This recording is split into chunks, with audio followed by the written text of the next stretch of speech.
deadly riots over the government's plan to avoid defaulting on its loans. Is that the unemployment keeps rising, and it has to keep rising just because you have an excess supply of goods, which is this is all borrowed money that our and that debt is owned by banks in other countries. It's been over in the form of a convenient personal loan. Filter cigarette that delivers the taste, and 45 malt liquor. Are you hot? Quite some time ago, by a psychologist, America is sponsoring I first learned it from my grandmother. Now, my grandmother was a wonderful person. She taught me how to play the game Monopoly. She understood that the name of the game is to acquire. She would accumulate everything she could, and eventually she became the master of the board. And then she would always say the same thing to me. She'd look at me and she'd say, "One day, you'll learn to play the game." One summer, I played Monopoly almost every day, all day long. And that summer, I learned to play the game. I came to understand the only way to win is to make a total commitment to acquisition. I came to understand that money and possessions, that's the way that you keep score. And by the end of that summer, I was more ruthless than my grandmother. I was ready to bend the rules if I had to win that game. And I sat down with her to play that fall. I took everything she had. I watched her give her last dollar and quit in utter defeat. And then she had one more thing to teach me. Then she said, "Now it all goes back in the box." All those houses and hotels, all the railroads and utility companies, all that property and all that wonderful money. Now it all goes back in the box. None of it was really yours. You got all heated up about it for a while. But it was around a long time before you sat down at the board. And it will be here after you're gone. Players come and players go. Houses and cars, titles and clothes, even your body. Because the fact is that everything I clutch and consume and hoard is going to go back in the box, and I'm going to lose it all. You have to ask yourself, when you finally get the ultimate promotion, when you've made the ultimate purchase, when you buy the ultimate home, when you have stored up financial security and climbed the ladder of success to the highest rung you can possibly climb it, and the thrill wears off, and it will wear off, then what? How far do you have to walk down that road before you see where it leads? Surely you understand, it'll never be enough. So you have to ask yourself the question, what matters?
was a young man growing up in New York City, I refused to pledge allegiance to the flag. Of course, I was sent to the principal's office, and he asked me, "Why don't you want to pledge allegiance? Everybody does." I said, "Everybody once believed the earth was flat, but that doesn't make it so." I explained that America owed everything it has to other cultures and other nations, and that I would rather pledge allegiance to the earth and everyone on it. Needless to say, it wasn't long before I left school entirely, and I set up a lab in my bedroom.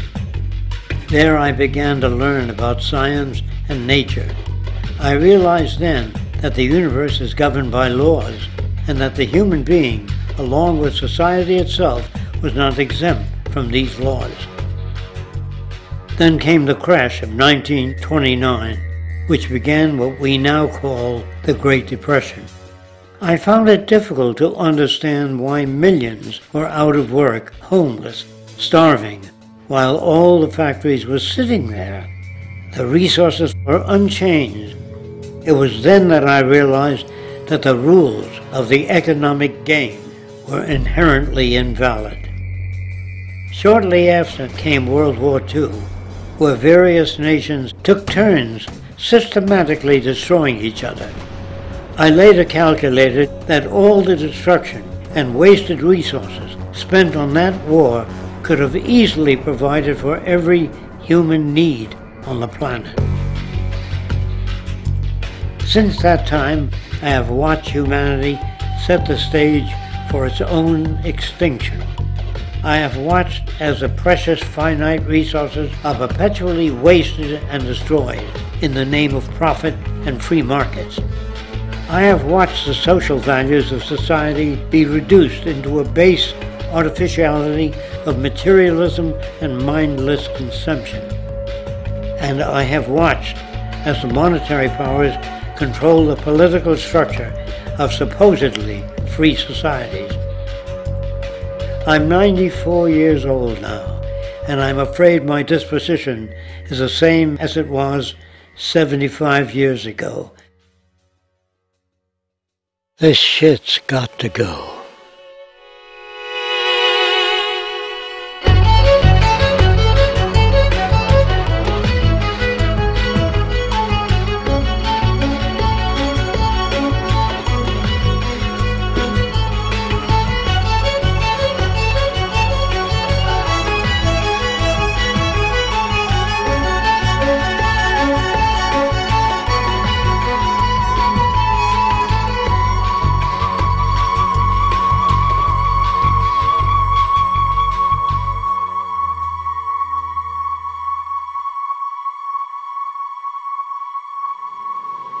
So you're a scientist, and somewhere along the way, hammered into your head is the inevitable nature versus nurture, and that's at least up there with Coke versus Pepsi or Greeks versus Trojans.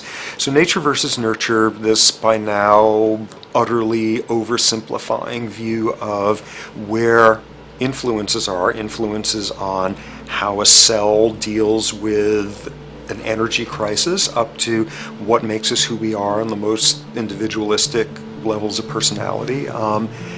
And what you've got is this complete false dichotomy built around nature as deterministic. At the very bottom of all the causality of life is DNA and the code of codes and the Holy Grail, and everything is driven by it. And at the other end, a much more social science perspective, which is we are social organisms, and biology is for slime molds. Humans are free of biology, and obviously both views are nonsense. What you see instead is it is virtually impossible to understand how biology works outside the context of environment. One of the most crazy-making yet widespread and potentially dangerous notions is, oh, that behavior is genetic. Now, what does that mean? It means all sorts of subtle stuff if you sort of know modern biology, but for most people out there, what it winds up meaning is a deterministic view of life, one rooted in biology and genetics, genes equal things that can't be changed. Genes equal things that are inevitable and that you might as well not waste resources trying to fix, might as well not put societal energies into trying to improve because it's inevitable, it's unchangeable. And that is sheer nonsense.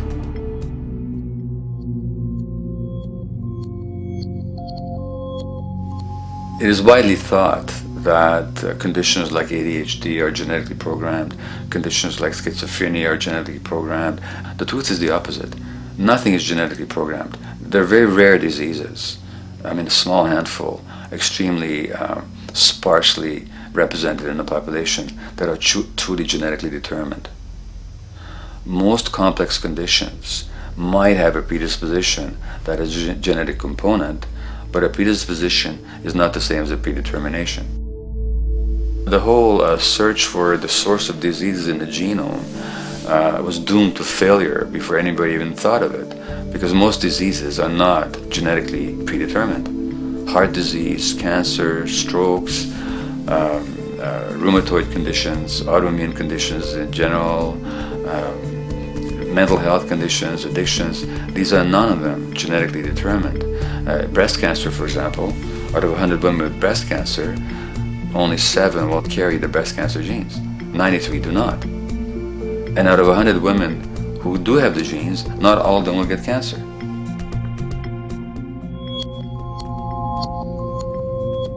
Genes are not just things that make us behave in a particular way regardless of our environment. Genes give us different ways of responding to our environment.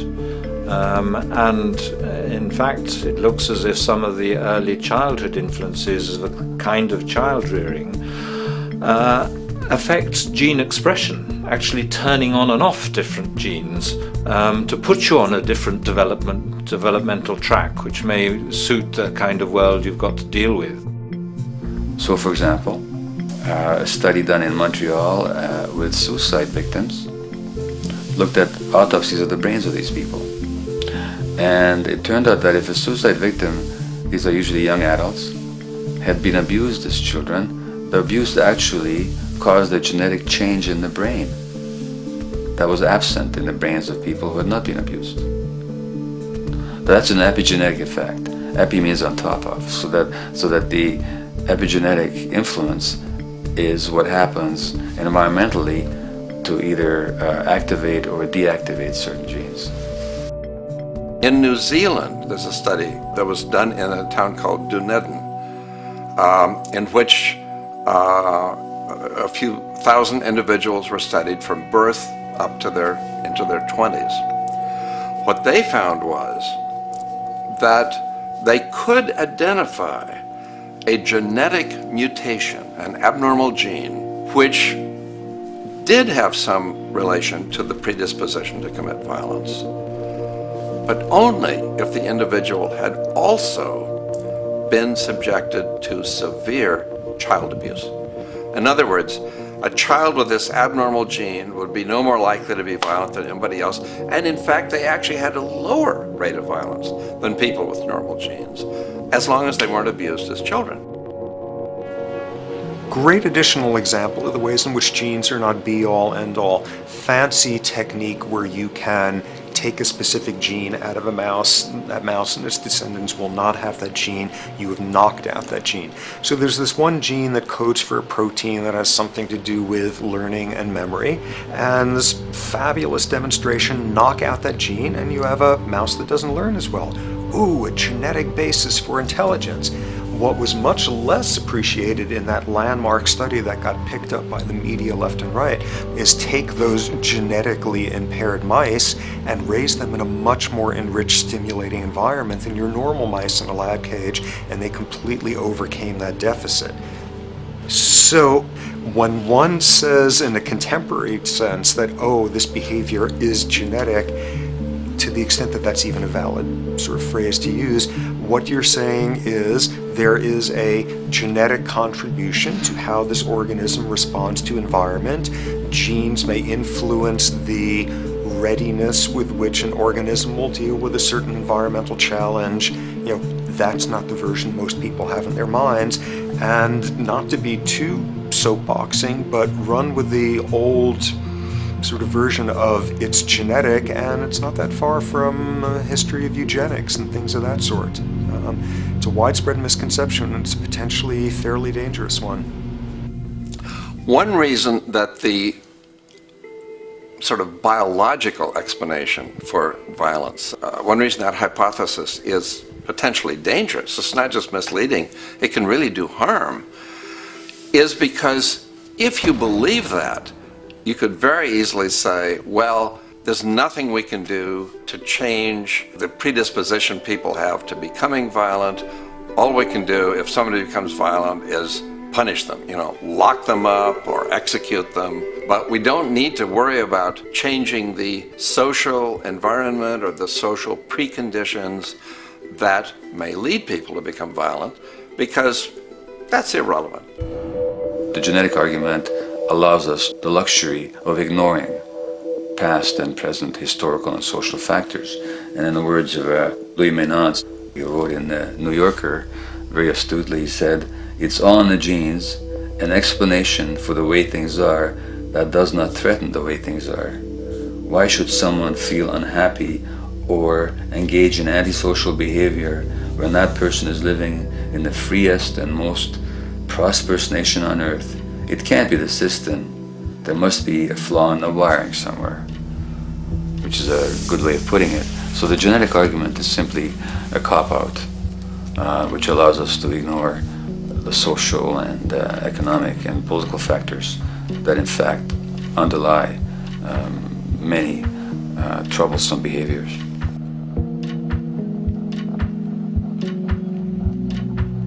Addictions are usually considered to be a drug-related issue, but looking at it more broadly, I define addiction as any behavior that is associated with craving, with temporary relief, and with long-term negative consequences, along with an impairment of control over it, so that the person wishes to give it up or promises to do so, but can't follow through.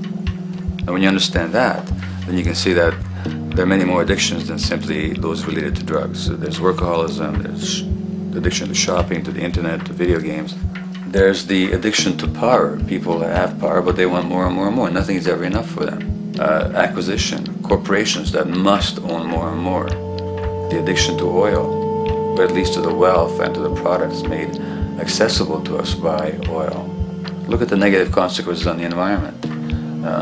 We're destroying the very earth that we inhabit for the sake of that addiction. Now, these addictions are far more devastating in their social consequences than the cocaine or heroin habits of my downtown East Side patients. Yet they're rewarded and considered to be respectable.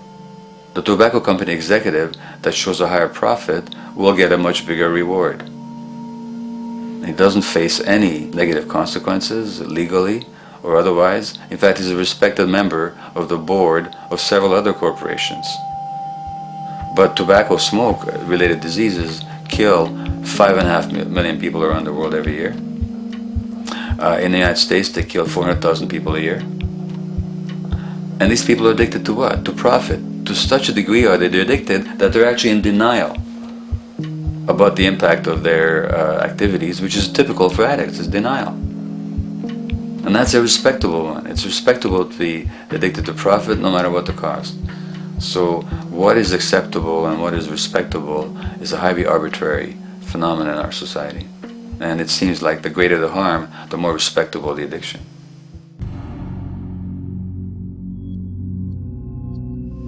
There's a general myth that drugs in themselves are addictive. In fact, the war on drugs is predicated on the idea that if you interdict the sources of drugs, you can deal with addiction that way. Now, if we understand addiction in a broader sense, we see that nothing in itself is addictive. No substance, no drug is by itself addictive, and no behavior is by itself addictive. Many people can go shopping without becoming shopaholics. Not everybody becomes a food addict. Not everyone who drinks a glass of wine becomes an alcoholic. So the real issue is what makes people susceptible, because it's the combination of a susceptible individual and the potentially addictive substance or behavior that actually then makes for the full flowering of addiction. In short, it's not the drug that's addictive, it's the question of the susceptibility of the individual to being addicted to a particular substance or behavior. If we wish to understand what then makes some people susceptible, we actually have to look at their life experience.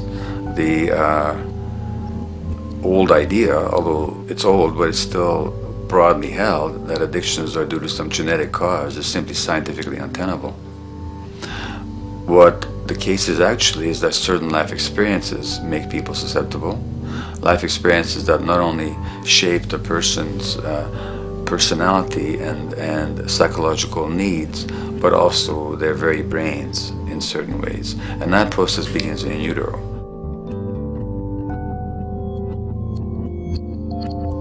It's been shown, for example, that if you stress mothers during pregnancy, their children are more likely to have traits that predispose them to addictions. And that's because development is shaped by the psychological and social environment. So the biology of human beings is very much affected by and programmed by their life experiences beginning in utero. Environment does not begin at birth. Environment begins as soon as you have an environment. As soon as you're a fetus, you are subject to whatever information is coming through mom's circulations, hormones, levels of nutrients. Great landmark example of this, something called the Dutch hunger winter. 1944, Nazis occupying Holland. For a bunch of reasons, they decide to take all the food and divert it to Germany. For 3 months, everybody there is starving. Tens of thousands of people starve to death. What the Dutch hunger winter effect is, if you were a second or third trimester fetus during the starvation, your body learned something very unique during that time. As it turns out, second, third trimester, something that your body is going about trying to learn about the environment is, well, how menacing of a place is it out there? How plentiful? How much nutrients am I getting by way of mom's circulation? Be a fetus who is starving during that time, and your body programs forever after to be really, really, really stingy with your sugar and fat, and what you do is you store every bit of it. Be a Dutch hunger winter fetus, and half a century later, everything else being equal, you are more likely to have high blood pressure, obesity, or metabolic syndrome. That is environment coming in a very unexpected place. You can stress animals in a laboratory when they're pregnant, and their offspring will be more likely to use cocaine and alcohol as adults. You can stress human mothers. For example, in a British study, women who are abused in pregnancy will have higher levels of the stress hormone cortisol in their placenta at birth, and their children are more likely to have conditions that predispose them to addictions by age 7 or 8. So in utero stress already prepares the ground for all kinds of mental health issues. Israeli study done prior on children born to mothers who were pregnant prior to the onset of the 1967 war. These women, of course, are very stressed, and their offspring have a higher incidence of schizophrenia than the average cohort.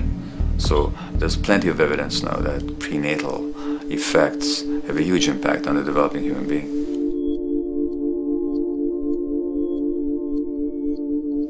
The point about human development, and specifically human brain development, is that it occurs mostly under the impact of the environment and mostly after birth.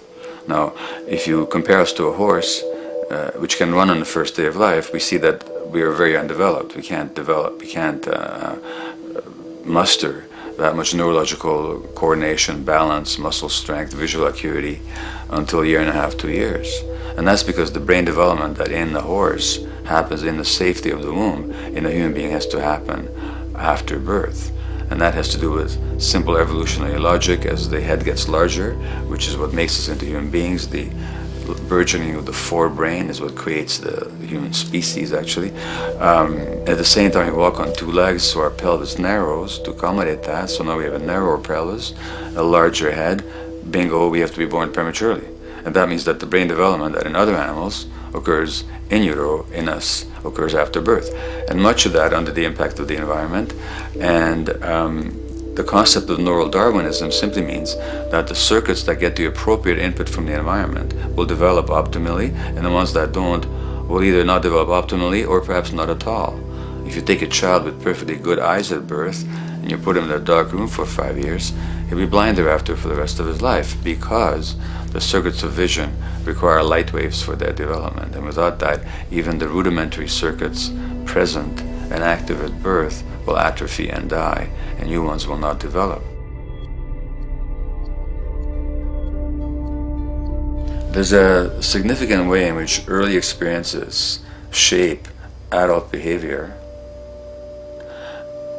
and even and especially early experiences for which there's no recall memory.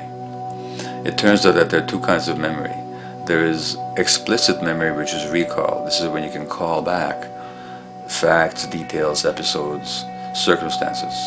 But the structure in the brain, which is called the hippocampus, which encodes recall memory, it doesn't even begin to develop fully until 1.5 years, and it's not fully developed till much later, which is why hardly anybody has any recall memory prior to 18 months.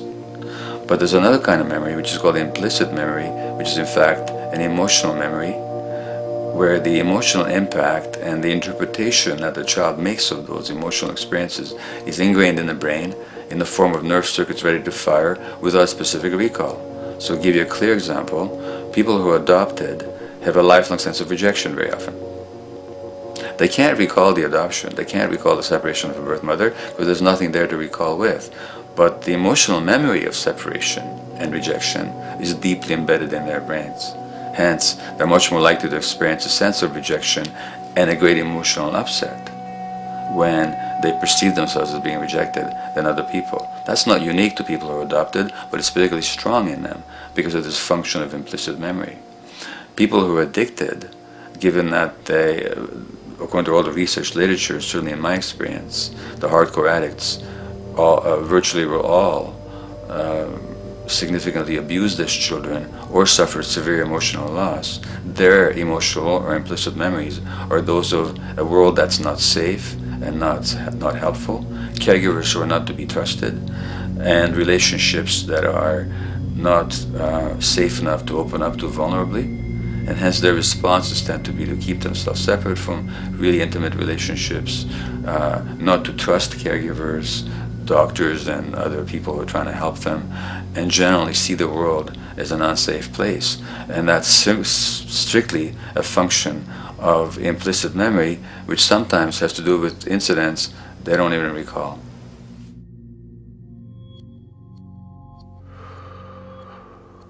Infants who are born premature are often in incubators and various types of gadgetry and machinery for weeks and perhaps months. It's now known that if these children are touched and stroked on the back for just 10 minutes a day, that promotes their brain development. So human touch is essential for development. And in fact, infants who are never picked up will actually die. That's how much of a fundamental need being held is to human beings. In our society, there's an unfortunate tendency to tell parents not to pick up their kids, not to hold them, not to pick up babies who are crying for fear of spoiling them, or to encourage them to sleep through the night. You don't pick them up, which is just the opposite of what the child needs. And these children might go back to sleep because they give up and their brains just shut down as a way of defending against the vulnerability of being abandoned really by their parents. But their implicit memories will be that of a world that doesn't give a damn. A lot of these differences are structured very early in life. In a way, if you like, the parental experience of adversity, how tough life is or how easy it is passed on to children, whether through maternal depression or parents being bad-tempered with their kids because they've had a hard day or just being too tired at the end of the day. And these have very powerful effects, programming children's development, which we know a lot about now. But that's early sensitivity isn't just an evolutionary mistake. It exists again in many different species. Even seedlings, there's an early adaptive process to the kind of environment they're growing up in. But for humans, the adaptation is to the quality of social relations. And so early life, how nurturing or how much conflict, how much attention you get, is a taster of the kind of world you may be growing up in. Are you growing up in a world where you have to fight for what you can get, watch your back, fend for yourself, learn not to trust others? Or are you growing up in a society where you depend on reciprocity, mutuality, cooperation, where empathy is important, where your security depends on good relations with other people? And that needs a very different emotional and cognitive development. And that's what the early sensitivity is about. And parenting is almost, quite unconsciously, a system for passing on that experience to children of the kind of world they're in. The great British child psychiatrist D.W. Winnicott said that fundamentally two things can go wrong in childhood. One is when things happen that shouldn't happen, and then things that should happen but don't. And the first category is the traumatic and abusive and abandonment experiences of my downtown East Side patients and of many addicts. That's what shouldn't happen but did. But then there is the non-stressed, attuned, non-distracted attention of the parent that every child needs, that very often children don't get. They're not abused, they're not neglected, and they're not traumatized. But what should happen, the presence of the emotionally available, nurturing parent, just is not available to them because of the stresses in our society and the parenting environment. And the psychologist Alan Shore calls that proximal abandonment, when the parent is physically present but emotionally absent. I have spent roughly the last 40 years of my life working with the most violent people our society produces, murderers, rapists, and so on, in an attempt to understand what causes this violence. I discovered that the most violent of the criminals in our prisons had themselves been victims of a degree of child abuse that was beyond the scale of what I ever thought of applying the term child abuse to. I had no idea of the depth of the depravity with which children in our society are all too often treated. The most violent people I saw were themselves the survivors of their own attempted murder, often at the hands of their parents or other people in their social environment, or were the survivors of family members who'd been killed, their closest family members, by other people. The Buddha argued that everything depends on everything else. He says the one contains the many and the many contains the one. That you can't understand anything in isolation from its environment. The leaf contains the sun, the sky, and the earth, obviously. This has not been shown to be true, of course, all around, and specifically when it comes to human development. The modern scientific term for it is the biopsychosocial nature of human development, which says that the biology of human beings depends very much on their interaction with the social and psychological environment. And specifically, the psychiatrist and researcher Daniel Siegel at the University of California, Los Angeles, UCLA, has coined the phrase interpersonal neurobiology, which means to say that the way that our nervous system functions depends very much on our personal relationships. In the first place with the parenting caregivers, and in the second place with other important attachment figures in our lives, and in the third place with our entire culture. So that you can't separate the neurological functioning of a human being from the environment in which he or she grew up in and continues to exist in. And this is true throughout the life cycle. It's particularly true when you're dependent and helpless and your brain is developing, but it's true even in adults and even at the end of life. Human beings have lived in almost every kind of society, from the most egalitarian, hunting and gathering societies seem to have been very egalitarian, for instance based on food sharing, gift exchange. Small bands of people living predominantly off of foraging, but a little bit of hunting. Predominantly among people you have at the least known your entire life, if not surrounded by third cousins or closer, in a world in which there is a great deal of fluidity between different groups, in a world in which there is not a whole lot in terms of material culture. This is how humans have spent most of their hominid history. And no surprise, that makes for a very different world. One of the things you get as a result of that is far less violence. Organized group violence is not something that occurred at that time of human history, and that seems quite clear. So where did we go wrong? Violence is not universal. It's not symmetrically distributed throughout the human race. There is a huge variation in the amount of violence in different societies. There are some societies that have virtually no violence. There are others that destroy themselves. Some of the Anabaptist religious groups that are complete, strict pacifists, like the Amish, the Mennonites, the Hutterites. Among some of these groups, the Hutterites, there are no recorded cases of homicide. During our major wars, like World War II, where people were being drafted, they would refuse to serve in the military. They would go to prison rather than serve in the military. In the kibbutzim in Israel, the level of violence is so low that the criminal courts there will often send violent offenders, people who've committed crimes, to live on the kibbutzim in order to learn how to live a nonviolent life, because that's the way people live there. So we are amply shaped by society.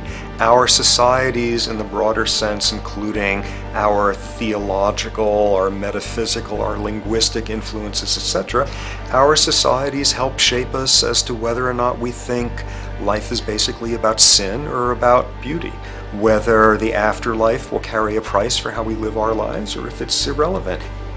In a broad sort of way, different large societies could be termed as individualistic or collectivist, and you get very different people and different mindsets, and I suspect different brains coming along with that. We in America are in one of the most individualistic of societies, and capitalism being a system that allows you to go higher and higher up a potential pyramid, and the deal is it comes with fewer and fewer safety nets. By definition, the more stratified a society is, the fewer people you have as peers, the fewer people with whom you have symmetrical, reciprocal relationships, and instead all you have are differing spots and endless hierarchies. And a world in which you have few reciprocal partners is a world with a lot less altruism.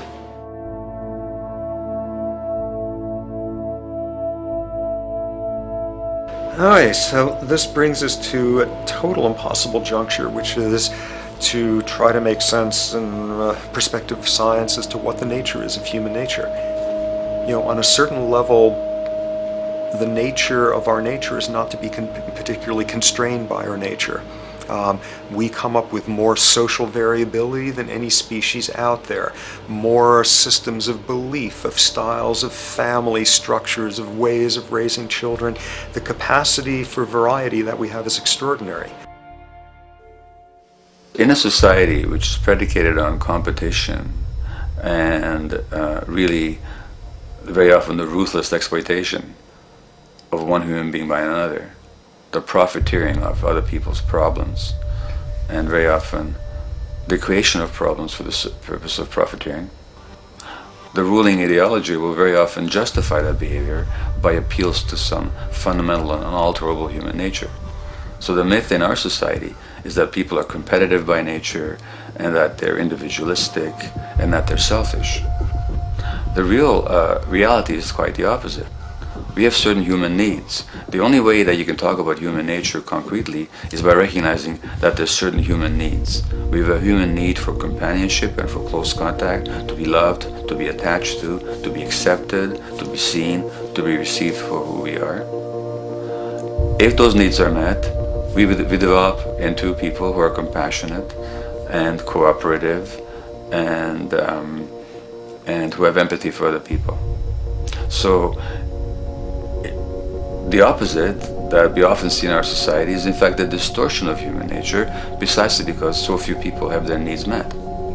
So yes, you can talk about a human nature, but only in the sense of basic human needs that are instinctively evoked, or I should say certain human needs that lead to certain traits if they are met, and a different set of traits if they're denied. So, when we recognize the fact that the human organism, which has a great deal of adaptive flexibility, allowing us to survive in many different conditions, is also rigidly programmed for certain environmental requirements or human needs, a social imperative begins to emerge. Just as our bodies require physical nutrients, the human brain demands positive forms of environmental stimulus at all stages of development, while also needing to be protected from other negative forms of stimulus. And if things that should happen do not, or if things that shouldn't happen do, it is now apparent that the door can be opened for not only a cascade of mental and physical diseases, but many detrimental human behaviors as well.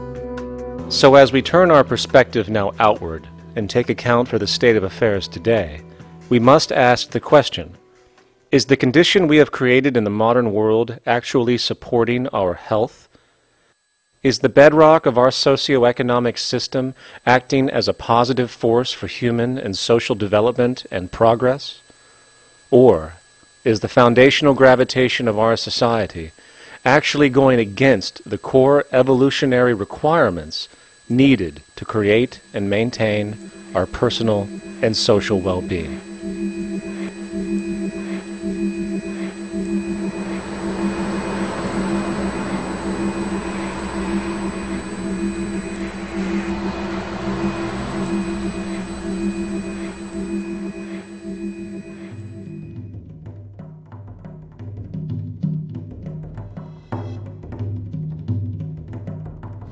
So one might ask, where did this all begin, what we have today, really a world in a state of cumulative collapse? You get it started with John Locke. And John Locke introduces property, and he has three provisos for just private right and property. And the three provisos are that there must be enough left over for others, and that you must not let it spoil, and that you, most of all, must mix your labor with it. It seems justified. You mix your labor with the world, then you're entitled to the product, and as long as there's enough left over for others, and as long as it doesn't spoil, you don't allow anything to go to waste, that's okay. Well, he spends a long time of his famous treatise of government, and it's since been the canonical text for economic and political and legal understanding. Is still the classic text of study. Well, what he did is, after he gives the provisos, and you're almost thinking at the time whether you're for private property or not, he's given a very good and plausible and powerful defense of private property here. Well, he drops them. He drops them like that, right in one sentence. He says, well, once the introduction of money came in by men's tacit consent, then it became, and he doesn't say all the provisos are cancelled, erased, but that's what happens. So now we have not product and your property earned by your own labor. Oh no, money buys labor now. There's no longer a consideration of whether there's enough left over for others. There's no longer a consideration of whether it spoils, because he says, well, money's like silver and gold can't spoil, therefore monies can't be responsible for waste, which is ridiculous. We're not talking about money and silver, we're talking about what its effects are. It's one non sequitur after another. Just the most startling logical legerdemain that he gets away with here. But it fits the interests of capital owners. Then Adam Smith comes along, and what he adds is the religion to this. Locke started with God made it all this way. This is God's right. And now we get also with Smith coming along and says it's not only God's, I mean, he's not saying this, but this is what's happening philosophically in principle. He's saying it's not only a question of private property, that's all now presupposed, is given. And that there's money investors that buy labor, given. That there's no limit to how much they can buy of other men's labor, how much they can accumulate, how much inequality, that's all given now. And so he comes along, and what his big idea is, and again, it's just introduced in parentheses, en passant. You know, when people put out the goods for sale and others, you know, the supply, and other people buy them with the demand and so forth, how do we have supply equaling demand or demand equaling supply? How can they come into equilibrium? And that is one of the central notions of economics, is how do they come into equilibrium? And he says it's the invisible hand of the market that brings them into equilibrium. So now we have God is actually immanent. He just didn't give the rights to property and how, all its wherewithal and its natural rights of doing all that Locke said. Now we have the system itself as God. In fact, Smith says, when he talks, and you'll never find this quoted, you'll have to read the whole of the Inquiry into the Wealth of Nations. He says, the scantiness of subsistence sets limits to the reproduction of the poor, and that nature can deal with this in no other way than elimination of their children. So he anticipated evolutionary theory in the worst sense. This is well before Darwin. And so he called them the race of laborers. So you can see there was inherent racism built in here. There was an inherent acceptance, life blindness to kill innumerable children.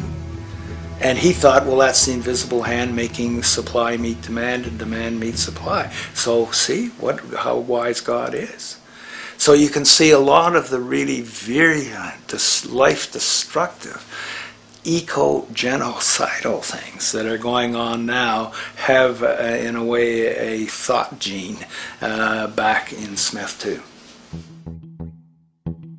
When we reflect on the original concept of the so-called free market capitalist system, as initiated by early economic philosophers such as Adam Smith, we see that the original intent of a market was based around real, tangible, life-supporting goods for trade.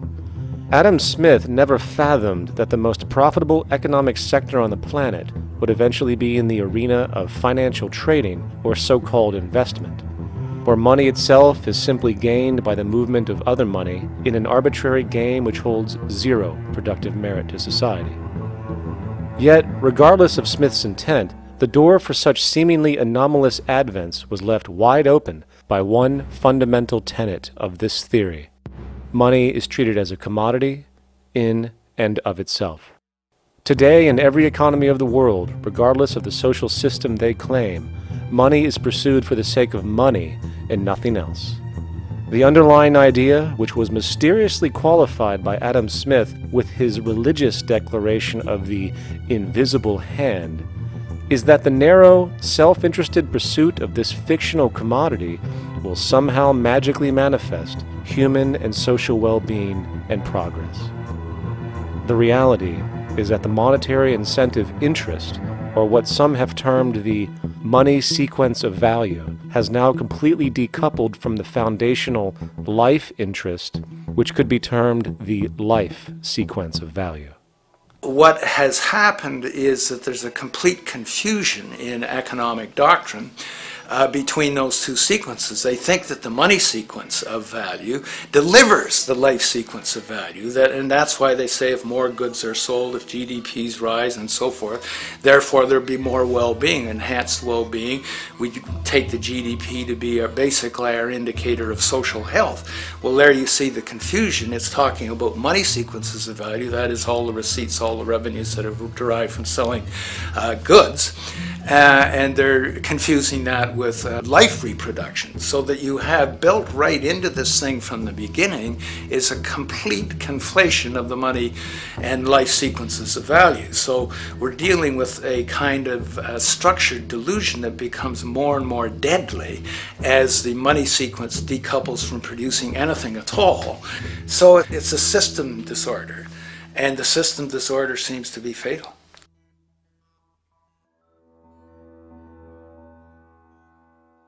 In society today, you seldom hear anyone speak of the progress of their country or society in terms of their physical well-being, state of happiness, trust, or social stability.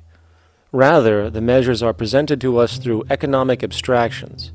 We have the gross domestic product, the consumer price index, the value of the stock market, rates of inflation, and so on. But does this tell us anything of real value as to the quality of people's lives?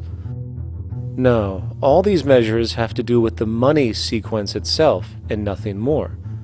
For example, the gross domestic product of a country is a measure of the value of goods and services sold. This measure is claimed to correlate to the standard of living of a country's people. In the United States, healthcare accounted for over 17% of GDP in 2009, amounting to over $2.5 trillion spent, hence creating a positive effect on this economic measure. And based on this logic, it would be even better for the U.S. economy if healthcare services increased more so, perhaps to $3 trillion or $5 trillion, since that would create more growth, more jobs, and hence boasted by economists as a rise in their country's standard of living. But wait a minute, what do healthcare services actually represent? Well, sick and dying people. That's right, the more unhealthy people there are in America, the better the economy. Now, that is not an exaggeration or a cynical perspective. In fact, if we step back far enough, you will realize that the GDP not only doesn't reflect real public or social health on any tangible level, it is, in fact, mostly a measure of industrial inefficiency and social degradation. And the more you see it rise, the worse things are becoming with respect to personal, social, and environmental integrity. You have to create problems to create profit. There is no profit under the current paradigm in saving lives, putting balance on this planet, having justice and peace or anything else. There's just no profit there. There's an old saying, pass a law, create a business. Whether you're creating a business for a lawyer or whatever. So, crime does create business, just like destruction creates business in Haiti. We have now roughly 2 million people incarcerated in this country, and of those, many of them are in prisons run by private corporations, Corrections Corporation of America, Wackenhut, who trade their stock on Wall Street based upon how many people are in jail.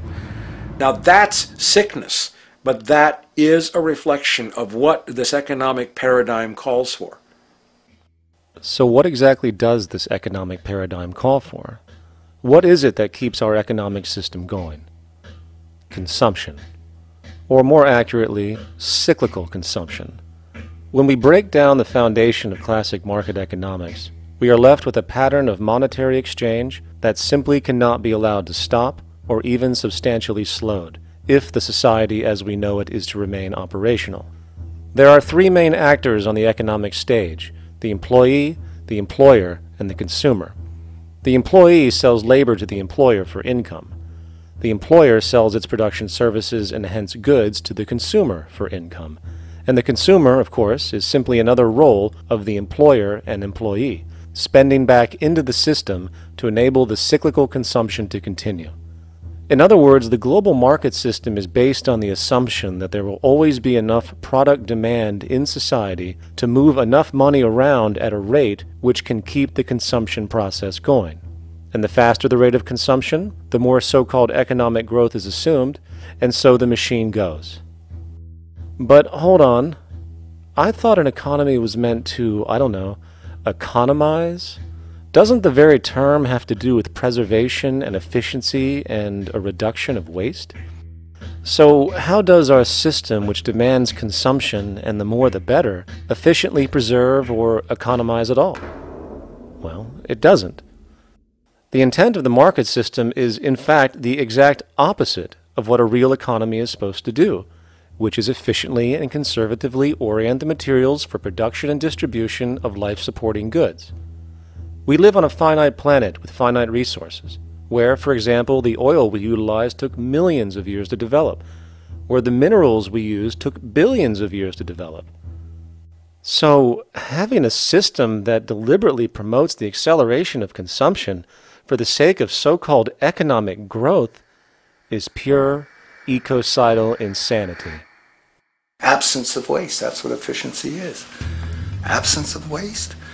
This system is more wasteful than all the other existing systems in the history of the planet.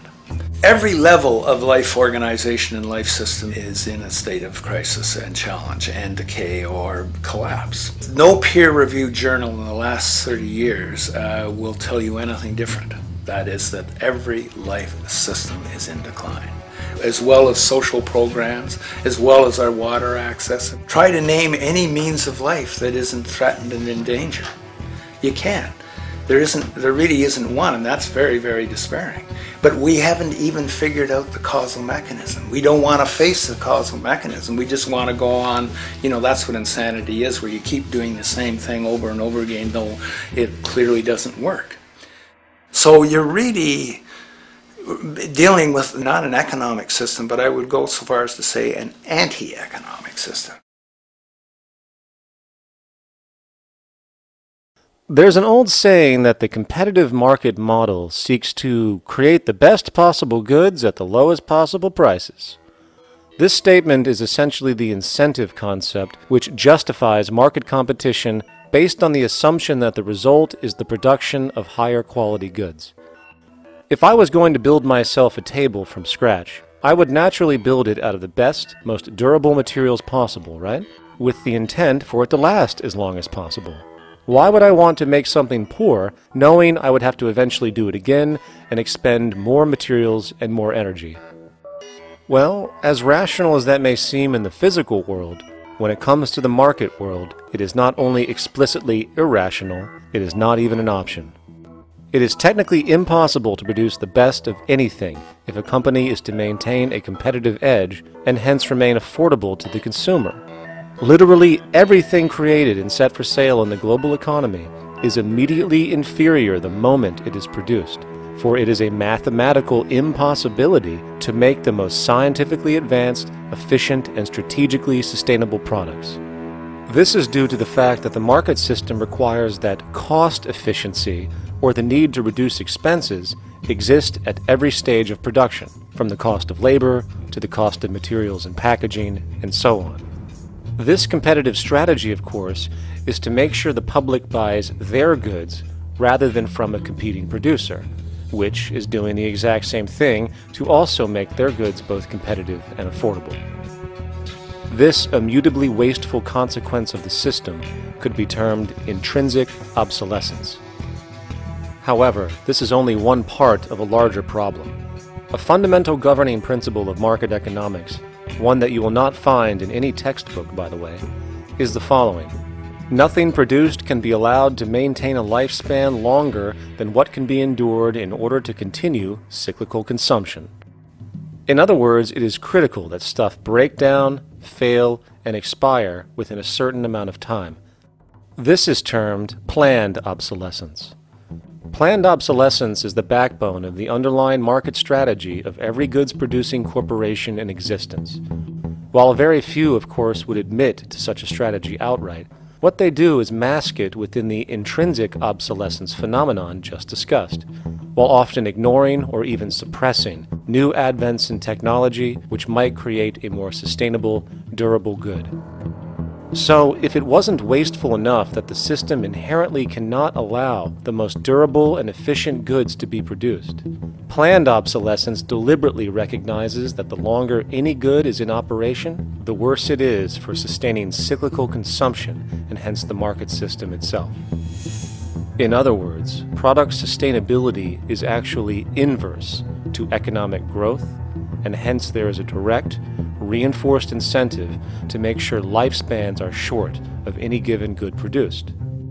And in fact, the system cannot operate any other way. One glance at the sea of landfills now spreading across the world show the obsolescence reality. There are now billions of cheaply made cell phones, computers, and other technology, each full of precious, difficult-to-mine materials such as gold, coltan, copper, now rotting in vast piles, usually due to the mere malfunction or obsolescence of small parts, which, in a conservative society, could likely be fixed or updated, and the life of the good extended. Unfortunately, as efficient as that may seem in our physical reality, living on a finite planet with finite resources, it is explicitly inefficient with respect to the market. To put it into a phrase, efficiency, sustainability, and preservation are the enemies of our economic system. Likewise, just as physical goods need to be constantly produced and reproduced, regardless of their environmental impact, the service industry operates with an equal rationale. The fact is, there is no monetary benefit to resolving any problems which are currently being serviced, At the end of the day, the last thing the medical establishment really wants is the curing of diseases such as cancer, which would eliminate countless jobs and trillions in revenue. And since we're on the subject, crime and terrorism in this system are good. Well, at least economically, for it is employing police, generating high-value commodities for security, not to mention the value of prisons that are privately owned for profit. And how about war? The war industry in America is a huge driver of GDP, one of the most profitable industries, producing weapons of death and destruction. The favorite game of this industry is to blow things up and then go and rebuild them for profit. We saw this with the windfall billion-dollar contracts made from the Iraq War. The bottom line is that socially negative attributes of society have become positively rewarded ventures for industry, and any interest in problem resolution or environmental sustainability and conservation is intrinsically counter to economic sustainability. And this is why, every time you see the GDP rise in any country, you are witnessing an increase in necessity, whether real or contrived. And by definition, a necessity is rooted in inefficiency. Hence, increased necessity means increased inefficiency. The American dream is based on rampant consumerism. It is based upon the fact that mainstream media, and especially commercial advertising, all corporations who need this infinite growth have convinced us or brainwashed most people in America, and hence the world, that we have to have X number of material possessions and the possibility of gaining infinitely more material possessions in order to be happy. That's just not true. So why do people continue to buy in this way, which is ultimately eco-genocidal in its systemic effects cumulatively? And it just is classical operant conditioning. You simply put inputs of conditioning into the organism, and you have outputs of desired behaviors or goals or objectives. And it has all the resources of technology. And they boast about how they get into the minds of infants. What they hear is already making them conditioned to the brand. Then you see, well, that's how people have been such fools. In a way, they've been taught to be fools. It's a value system disorder. You know, if there is any testament to the plasticity of the human mind, if there is any proof to how malleable human thought is and how easily conditioned and guided people can become based on the nature of their environmental stimulus and what it reinforces, the world of commercial advertising is the proof. You have to stand in awe at the level of brainwashing where these programmed robots known as consumers wander the landscape only to walk into a store and spend, say, $4,000 on a handbag that likely costs $10 to make in a sweatshop overseas, only for the brand status it supposedly represents in the culture. Or perhaps the ancient communal traditions which increased trust and cohesiveness in society, which have now been hijacked by acquisitive, materialistic values, where now annually we exchange useless crap a few times a year. And we might wonder why so many today have a compulsion to shopping and acquisition, when it is clear that they have been conditioned from childhood to expect material goods as a sign of their status with friends and family. The fact is, the foundation of any society are the values that support its operation, and our society, as it exists, can only operate if our values support the conspicuous consumption it requires to continue the market system. 75 years ago, consumption in America and much of the First World was half of what we see today per person. Today's new consumer culture has been manufactured and imposed due to the very real need for higher and higher levels of consumption. And this is why most corporations now spend more money on advertising than the actual process of product creation itself. They work diligently to create a false need for you to fill, and it happens to work. You know, economists are in fact not economists at all. They're propagandists of money value, and you'll find that all their models basically get down to token exchanges that are to the profit of one side or both sides or whatever, but they're completely disconnected from the actually existing world of reproduction. In Ohio, an old man failed to pay his electric bill. You may be familiar with the case. And the electric company turned off the electricity and he died. The reason they turned it off was because it wouldn't have been profitable for them to keep it on because he didn't pay his bill. Do you believe that was right? The responsibility really lies not on the electric company for turning it off, but on those of this man's neighbors and friends and associates who are not charitable enough to enable him as an individual to meet the electric bill. Did I hear that right? Did he just say the death of a man caused by not having money was the responsibility of other people, or in effect charity? Well then, I guess we're going to need a whole lot of infomercials, little miserable coin slot donations for bodega counters, and a bunch of pickle jars for the billion people now starving to death on this planet because of the very system Milton Friedman promotes. Whether you are dealing with the philosophies of Milton Friedman, F.A. Hayek, John Maynard Keynes, Ludwig von Mises, or any other major market economist, the basis of rationale rarely leaves the money sequence. It is like a religion. Consumption analysis, stabilization policies, deficit spending, aggregate demand. It exists as a never-ending, self-referring, self-rationalizing circle of discourse where universal human need, natural resources, or any form of physical life-supporting efficiency is ruled out by default and replaced by the singular notion that humans seeking advantage over each other for money alone, motivated by their own narrow self-interest, will magically create a sustainable, healthy, balanced society. There is no life coordinate in this whole theory, this whole doctrine. What are they doing? What are they doing? What they're doing is tracking money sequences. That's all it is tracking money sequences, presupposing everything that matters. One, that there's no life coordinates. Wow, no life coordinates. Two, that all the agents are self-maximizing preference seekers.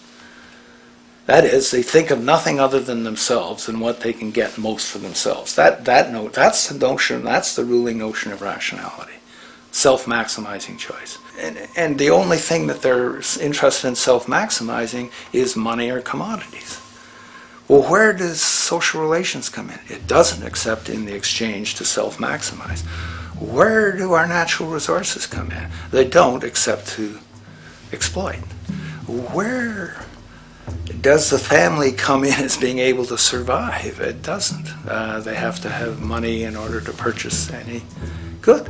Well, shouldn't an economy deal somewhere with human need? Isn't that what the fundamental issue is, to satisfy human needs? Oh, need isn't even in your lexicon. You dissolve it into wants. And what is a want? That means money demand that wants to buy. Well, if it's money demand that wants to buy, it's got nothing to do with need, because it may be the person has no money demand and desperately needs, say, water supply. Or it may be money demand wants a gold toilet seat. Well, where does it all go? To the gold toilet seat.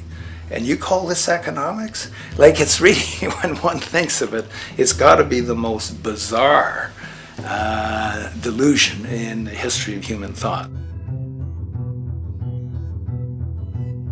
Now, so far we have focused on the market system, but this system is actually only one half of the global economic paradigm.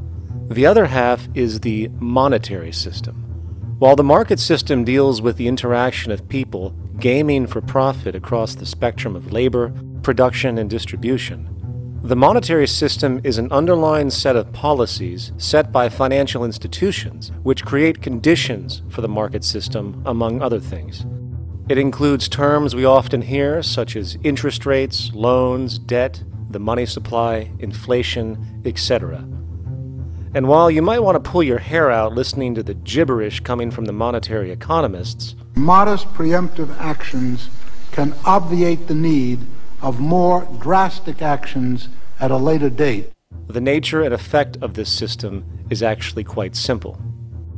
Our economy has, or the global economy, has three basic things that govern it. One is fractional reserve banking, banks printing money out of nothing. It's also based upon compound interest. When you borrow money, you have to pay back more than you borrowed, which means that you, in effect, create money out of thin air, again, which has to be serviced by creating still more money. We live in an infinite growth paradigm. The economic paradigm we live in now is a Ponzi scheme. Nothing grows forever.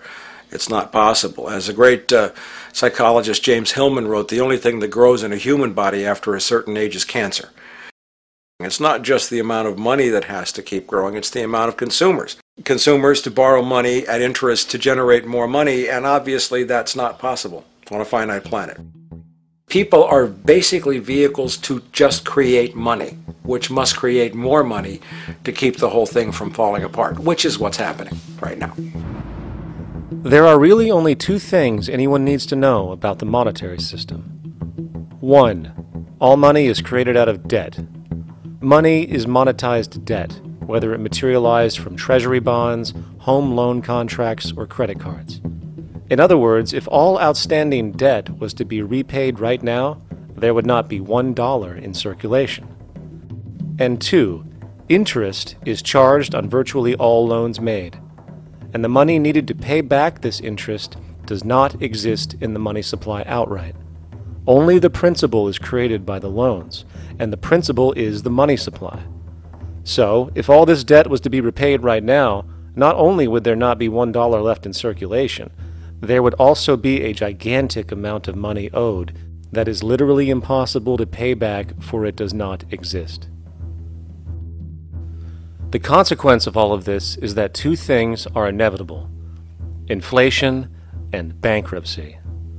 As far as inflation, this can be seen as an historical trend in virtually every country today, and easily tied to its cause, which is the perpetual increase of the money supply, which is required to cover the interest charges and keep the system going. As far as bankruptcy, it comes in the form of debt collapse. This collapse will inevitably occur with a person, a business, or a country, and typically happens when the interest payments are no longer possible to make. But there is a bright side to all of this. Well, at least in terms of the market system, because debt creates pressure. Debt creates wage slaves. A person in debt is much more likely to take a low wage than a person who isn't, hence becoming a cheap commodity. So it's great for the corporations to have a pool of people that have no financial mobility. But hey, that same train of thought also goes for entire countries. The World Bank and the International Monetary Fund, which mostly serve as proxies for transnational corporate interests, give gigantic loans to troubled countries at very high interest rates, and then, once the countries are deeply in the hole and can't pay, austerity measures are applied, the corporations swoop in, set up sweatshops, and take their natural resources. Now that's market efficiency. But wait, there's more. You see, there's this unique hybrid of the monetary and market system called the stock market, which rather than, actually produce anything real, they just buy and sell money itself. And when it comes to debt, you know what they do? That's right, they trade it. They actually buy and sell debt for profit, from credit default swaps and collateralized debt obligations for consumer debt, to complex derivative schemes used to mask the debt of entire countries, such as the collusion of investment bank Goldman Sachs in Greece, which nearly collapsed the entire European economy. So when it comes to the stock market and Wall Street, we have an entirely new level of insanity born out of the money sequence of value. All you need to know about markets was written in an editorial in the Wall Street Journal a couple of years ago. It was called Lessons of the Brain-Damaged Investor. And in this editorial, they explain why people with slight brain damage do better as investors than people with normal brain functionality. Why? Because the slightly brain-damaged person has no empathy. And that's the key. If you don't have any empathy, you do well as an investor. And so Wall Street breeds people who have no empathy, to go in there and to make decisions and make trades that they have no compunction about and no thought whatsoever as to what they're doing might affect their fellow human being. So they breed these robots, these people who have no souls. And since they don't even want to pay these people anymore, they're now breeding robots, real algorithmic traders. Goldman Sachs and the high-frequency trading scandal. They put a computer next to the exchange, the New York Stock Exchange. This computer, this co-located computer, as they call it, it front-runs all the trades on the exchange, and it hits the exchange with volumes of orders in ways that scalp pennies and nickels away from the exchange. It's like they're siphoning money all day long. They went one quarter last year, 30 or 60 straight days without a single down day and made millions of dollars every single day. Is that because, well, that's statistically impossible. When I worked on Wall Street, the way it works is everyone kicks upstairs the bribes. The brokers bribe to the office manager bribes to the regional sales manager bribes to the national sales manager. It's a common understanding. At Christmas, who gets the biggest bonus at Christmas in an average brokerage office? The compliance officer. The compliance officer sits there all day long. He's supposed to be making sure you don't violate any of the margin rules and you're complying with the law. Of course, yeah, to the extent that you can bribe the compliance officer, yeah, that's right, you are complying with the law. So how does fraud has become the system? It's no longer a byproduct. It is the system. You know, it's like that old Woody Allen joke. He says, "Doctor, my brother thinks he's a chicken." And the doctor says, "Take a pill, and that should cure the problem." And he says, "No, doctor, you don't understand. We need the eggs." Okay? So the trading of fraudulent claims back and forth between banks to generate fees, to generate bonuses, has become the GDP producing growth engine of the United States economy. Even though they're essentially trading fraudulent claims that there's absolutely no hope of ever paying back. They're processing and generating and resecuritizing nothing. If I write $20 billion on a cocktail napkin and I sell it to JP Morgan while JP Morgan writes $20 billion on a cocktail napkin, and we swap those two cocktail napkins at a bar and we each pay ourselves 1/4% in a fee, we make a lot of money for our Christmas bonus. We each have on our books a $20 billion cocktail napkin, which has no real value until such time as the system is no longer able to absorb bogus cocktail napkins, in which case we go to the government to get bailed out. And because of Wall Street and the global stock market, there are now conservatively about $700 trillion of outstanding fraudulent claims known as derivatives, still waiting to collapse, a value amounting to over 10 times the gross domestic product of the entire planet. And while we have seen the bailouts of corporations and banks by governments, which of course comedically borrow their money from banks to begin with, we are now seeing attempts to bail out whole countries by conglomerates of other countries through the international banks. But how do you bail out a planet? There is no country out there that isn't now saturated in debt. The cascade of sovereign debt defaults we have seen can only be the beginning when the math is taken into account. It has been estimated in the United States alone that income tax would need to be raised to 65% per person just to cover the interest in the near future. Economists are now foreshadowing that within a few decades, 60% of the countries on the planet will be bankrupt. But, hold on, let me get this straight. The world is going bankrupt, whatever the hell that means, because of this idea called debt, which doesn't even exist in the physical reality. It's only part of a game that we've invented. And yet, the well-being of billions of people is now being compromised. Extreme layoffs, tent cities, accelerating poverty, austerity measures imposed, schools shutting down, child hunger, and other levels of familial deprivation, all because of this elaborate fiction. What are we, fucking stupid? Hey, Mars, my man. Help a brother out, huh? Grow up, kid.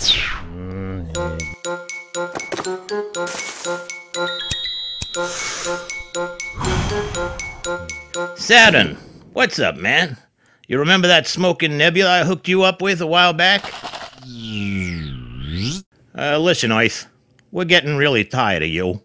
You've been given everything, and yet you waste it all. You got plenty of resources, and you know it.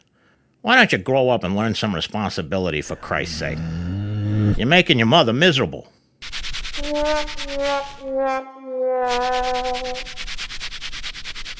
You're on your own, pal. Yeah, whatever.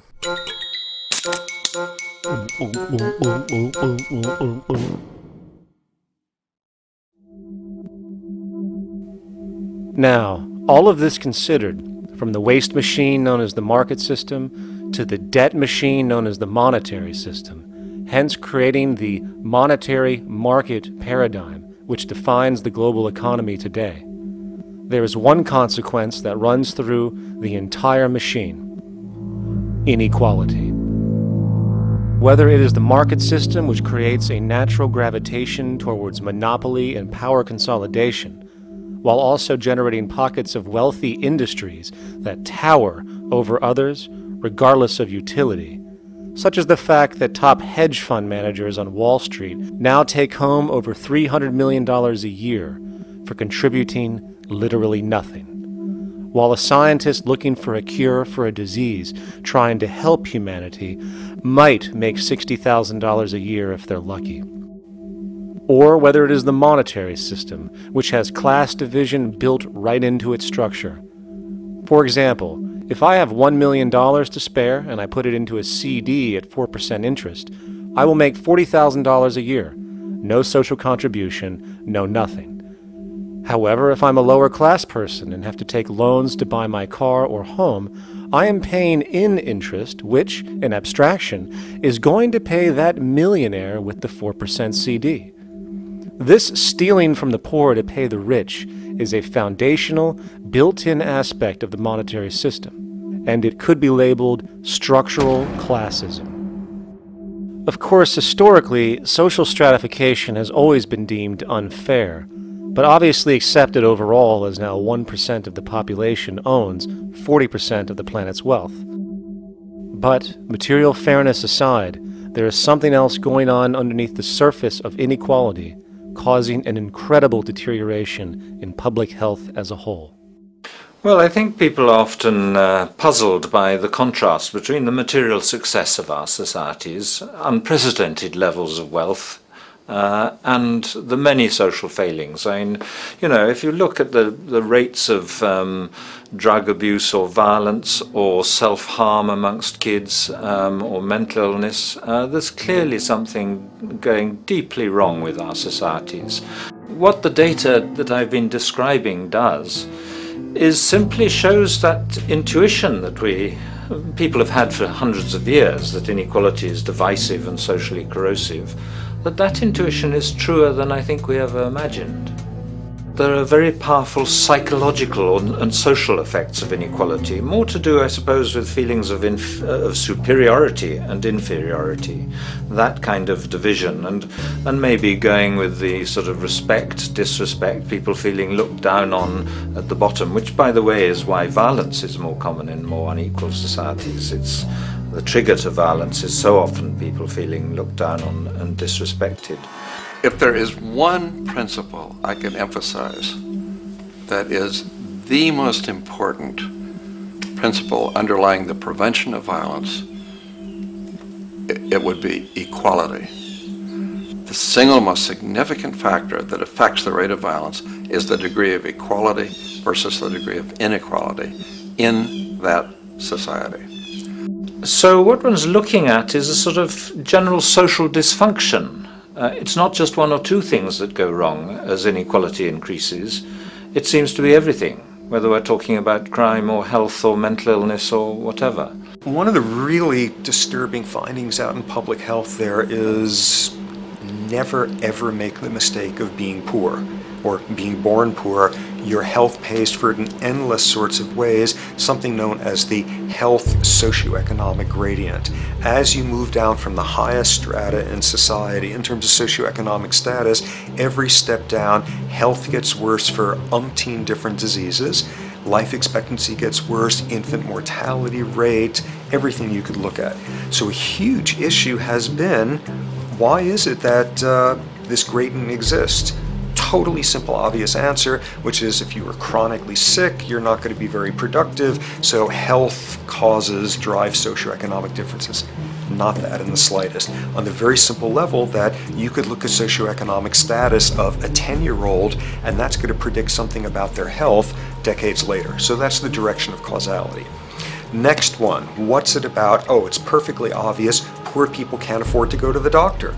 It's healthcare access. It's got nothing to do with that, because you see these same gradients in countries with universal healthcare, socialized medicine. Okay, next simple explanation. Oh, on the average, the poorer you are, the more likely you are to smoke, to drink, to all sorts of lifestyle risk factor stuff. Yeah, those contribute, but careful studies have shown that explains maybe about a third of the variability. So what's left? And what's left is having a ton to do with the stress of poverty. So the poorer you are, starting off being, the person who's $1 income behind Bill Gates, the poorer you are in this country, on the average, the worse your health is. This tells us something really important. The health connection with poverty, it's not about being poor, it's about feeling poor. Increasingly, we recognize that chronic stress is an important influence on health, but the most important sources of stress are the quality of social relations.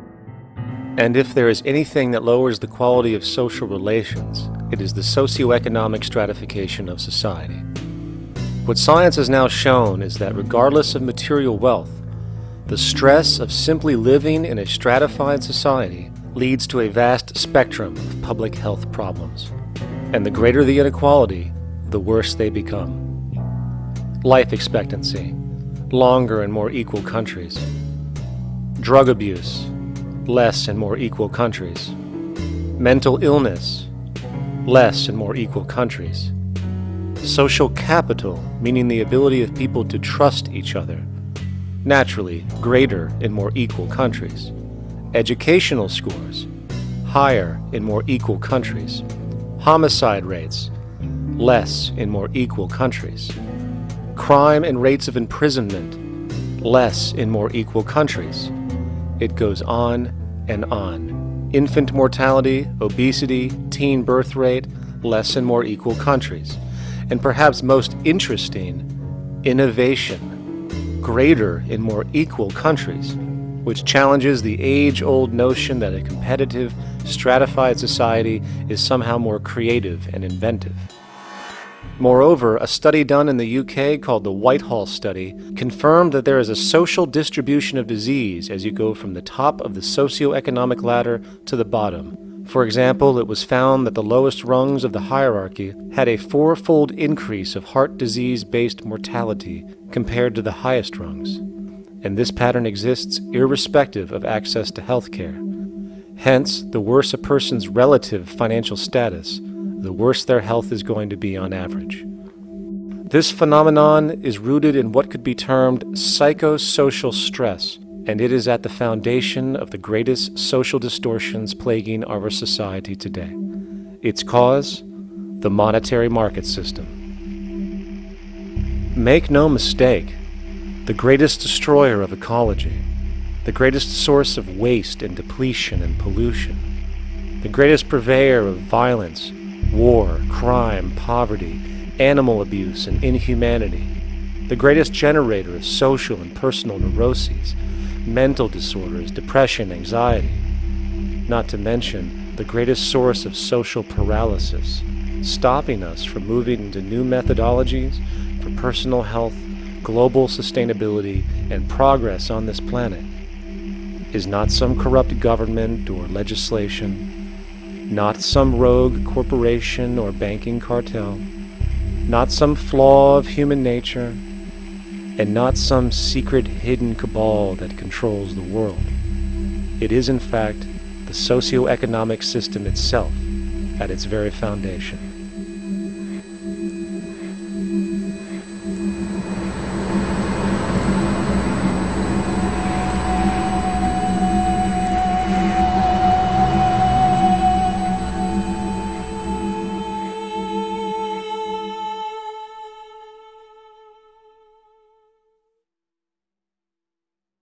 Let's imagine for a moment we had the option to redesign human civilization from the ground up.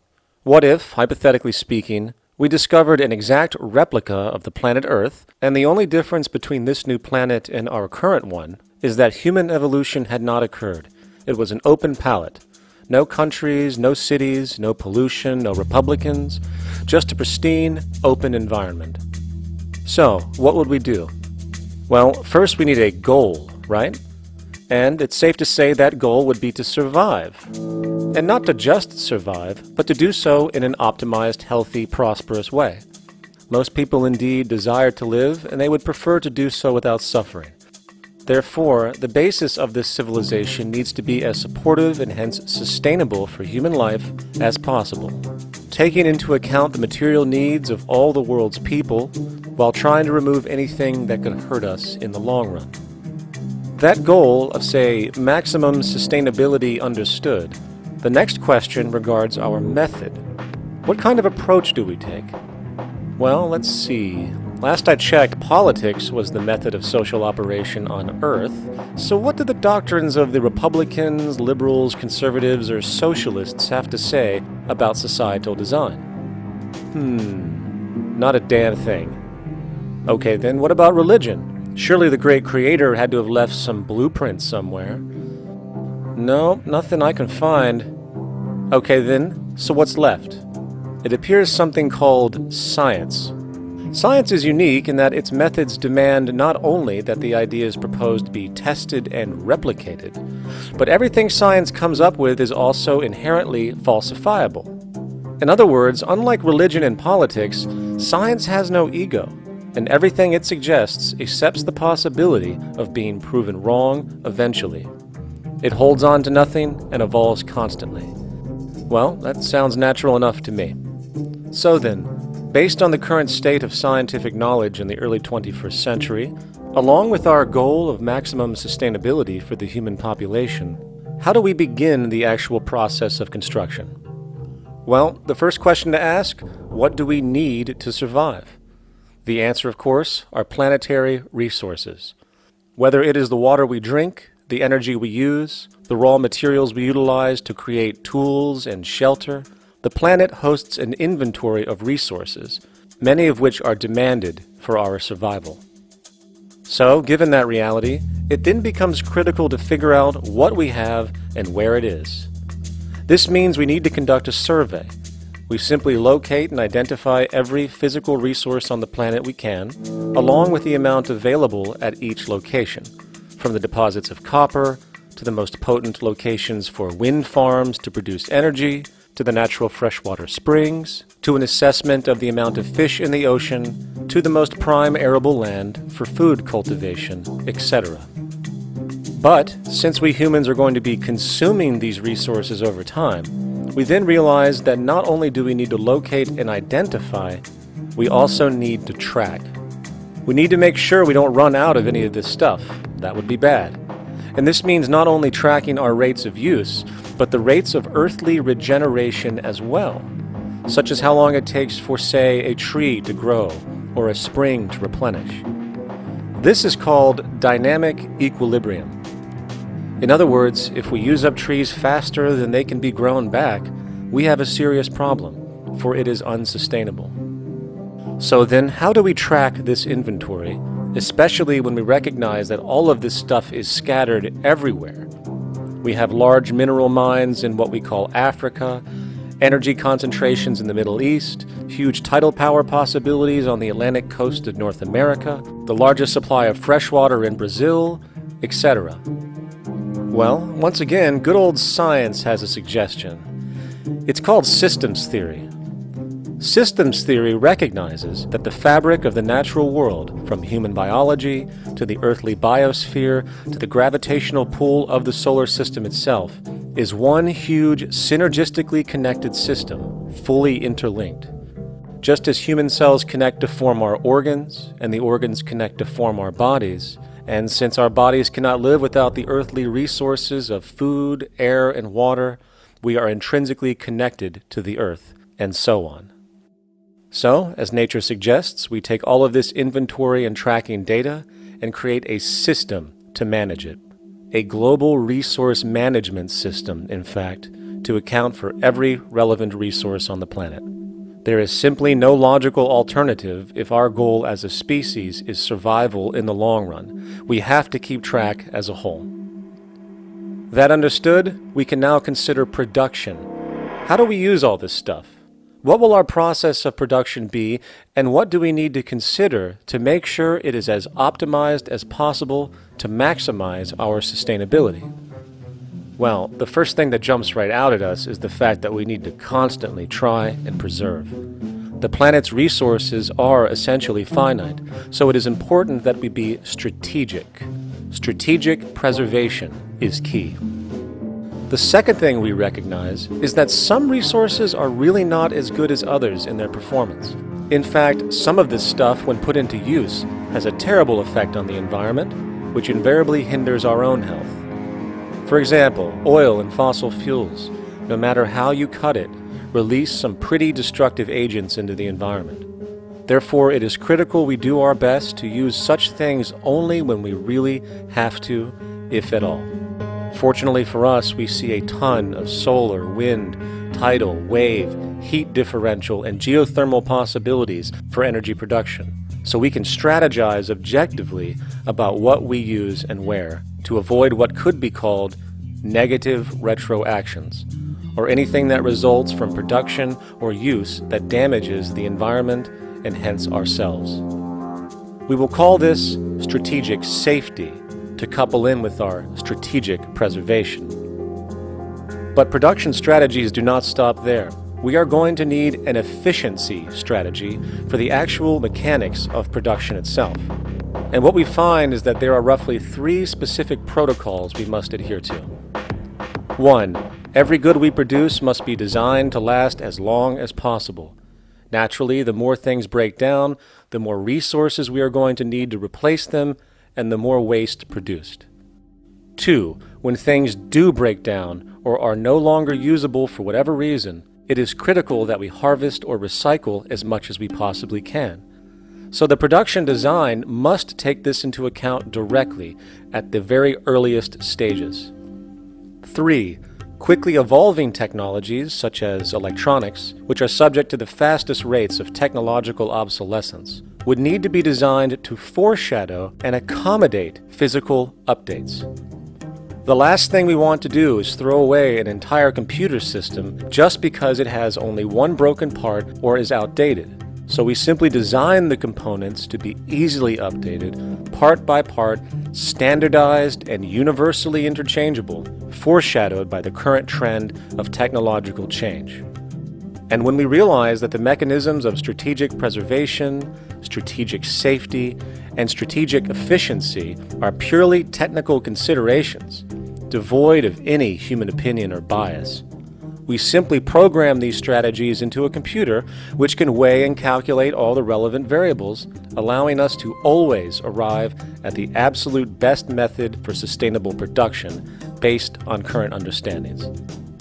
And while that might sound complex, all it is a glorified calculator. Not to mention such multivariate decision-making and monitoring systems are already used across the world today for isolated purposes. It is simply a process of scaling it out. So, now we not only have our resource management system, but also a production management system, both of which are easily computer automated to maximize efficiency, preservation, and safety.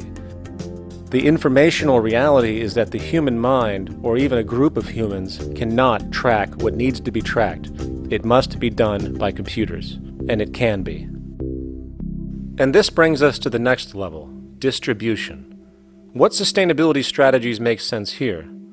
Well, since we know that the shortest distance between 2 points is a straight line, and since energy is required to power transport machines, the less transport distance, the more efficient. Producing goods in one continent and shipping them over to another only makes sense if the goods in question simply cannot be produced in the target area. Otherwise, it is nothing but wasteful. We must localize production so distribution is simple, fast, and requires the least amount of energy. We'll call this the proximity strategy. which simply means we reduce the travel of goods as much as possible, whether raw materials or finished consumer products. Of course, it might also be important to know what goods we are transporting and why, and this falls under the category of demand. And demand is simply what people need to be healthy and to have a high quality of life. The spectrum of material human needs range from core life-supporting necessities, such as food, clean water, shelter, to social and recreational goods, which allow for relaxation and personal social enjoyment, both important factors in human and social health overall. So, very simply, we take another survey.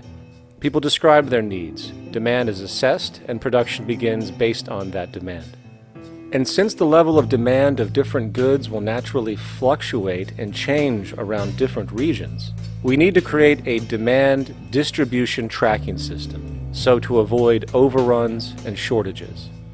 Of course, this idea is old news. It is used in every major store chain today to make sure they keep up with their inventory. Only this time we are tracking on a global scale. But, wait a minute, we really can't fully understand demand if we don't account for the actual usage of the good itself. Is it logical and sustainable for every single human to, say, have one of everything made, regardless of their usage? No, that would be simply wasteful and inefficient. If a person has a need for a good, but that need is only for, say, 45 minutes a day on average, it would be much more efficient if that good was made available to them and to others when needed. Many forget that it isn't the good that they want, it is the purpose of that good. When we realize that the good itself is only as important as its utility, we see that external restriction, or what we might call today ownership, is extremely wasteful and environmentally illogical in a fundamental economic sense. So, we need to devise a strategy called strategic access. This will be the foundation of our demand distribution tracking system, which makes sure we can meet the demand of the population's needs for access of whatever they need when they need it. And as far as physically obtaining the goods, centralized and regional access centers all make sense for the most part. Placed in close proximity to the population, and a person would simply come in, take the item, use it, and when finished, return it when it is no longer needed. Sort of how a library works today. In fact, these centers could not only exist in the community in the way we see local stores today, but specialized access centers would exist in specific areas where often certain goods are utilized, saving more energy with less repeat transport. And once this demand tracking system is in order, it is tied into our production management system, and of course into our resource management system, hence creating a unified, dynamically updating, global economic management machine that simply makes sure we remain sustainable, starting with securing the integrity of our finite resources, moving to make sure we only create the best, most strategic goods possible, while distributing everything in the most intelligent and efficient way. And the unique result of this preservation-based approach, which is intuitively counter to many, is that this logical, ground-up, empirical process of preservation and efficiency, which can only define true human sustainability on this planet, would likely enable something never before seen in human history. Access abundance, not just for a percentage of the global population, but the entire civilization. This economic model, as was just generalized, this responsible systems approach to total Earth resource management and processes, designed again to do nothing less than take care of humanity as a whole in the most efficient and sustainable way, could be termed a resource-based economy. The idea was defined in the 1970s by structural engineer Jacques Fresco.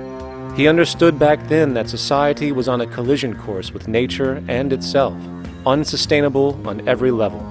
And if things didn't change, we would destroy ourselves one way or another.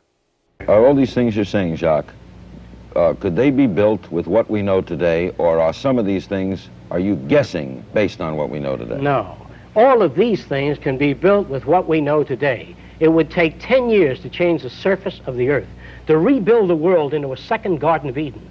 The choice lies with you. The stupidity of a nuclear arms race, the development of weapons, trying to solve your problems politically by electing this political party or that political party, that all politics is immersed in corruption. Let me say it again. Communism, socialism, fascism, the Democrats, the liberals, we want to absorb human beings. All organizations that believe in a better life for man, there are no Negro problems or Polish problems or Jewish problems or Greek problems or women's problems. They're human problems. I'm not afraid of anybody. I don't work for anyone. No one can discharge me. I have no boss.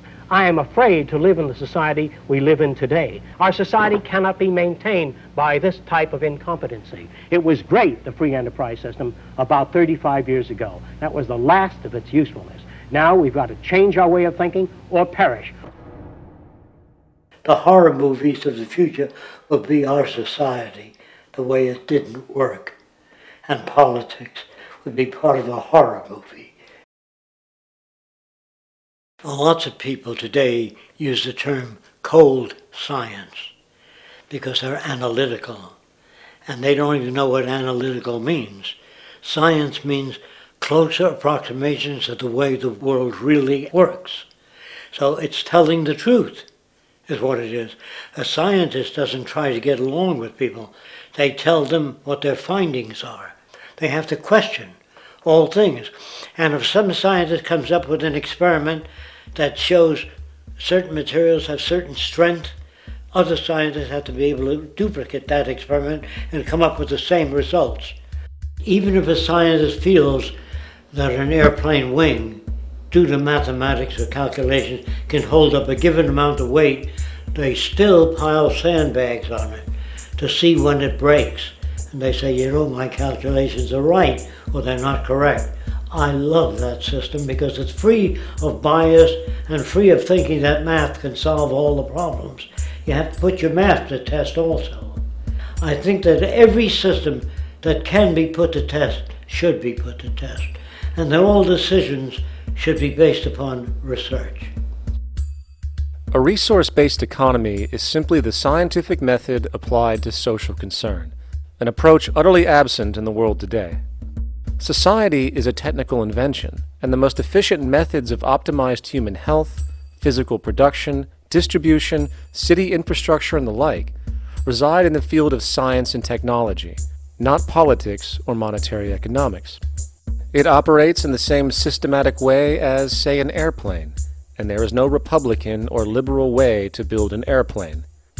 Likewise, nature itself is the physical referent we use to prove our science, and it is a set system, emerging only from our increased understanding of it.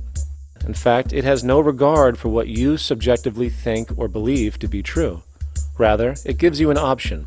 You can learn and fall in line with its natural laws and conduct yourself accordingly, invariably creating good health and sustainability, or you can go against the current to no avail. It doesn't matter how much you believe you can just stand up right now and walk on the wall next to you. The law of gravity will not allow it. If you do not eat, you will die. If you are not touched as an infant, you will die. As harsh as it may sound, nature is a dictatorship, and we can either listen to it and come in harmony with it, or suffer the inevitable adverse consequences. So, a resource-based economy is nothing more than a set of proven, life-supporting understandings where all decisions are based upon optimized human and environmental sustainability. It takes into account the empirical life ground, which every human being shares as a need, regardless, again, of their political or religious philosophy. There is no cultural relativism to this approach. It isn't a matter of opinion. Human needs are human needs, and having access to the necessities of life, such as clean air, nutritious food, and clean water, along with a positively reinforcing, stable, nurturing, and non-violent environment, is demanded for our mental and physical health, our evolutionary fitness, and hence the species' survival itself.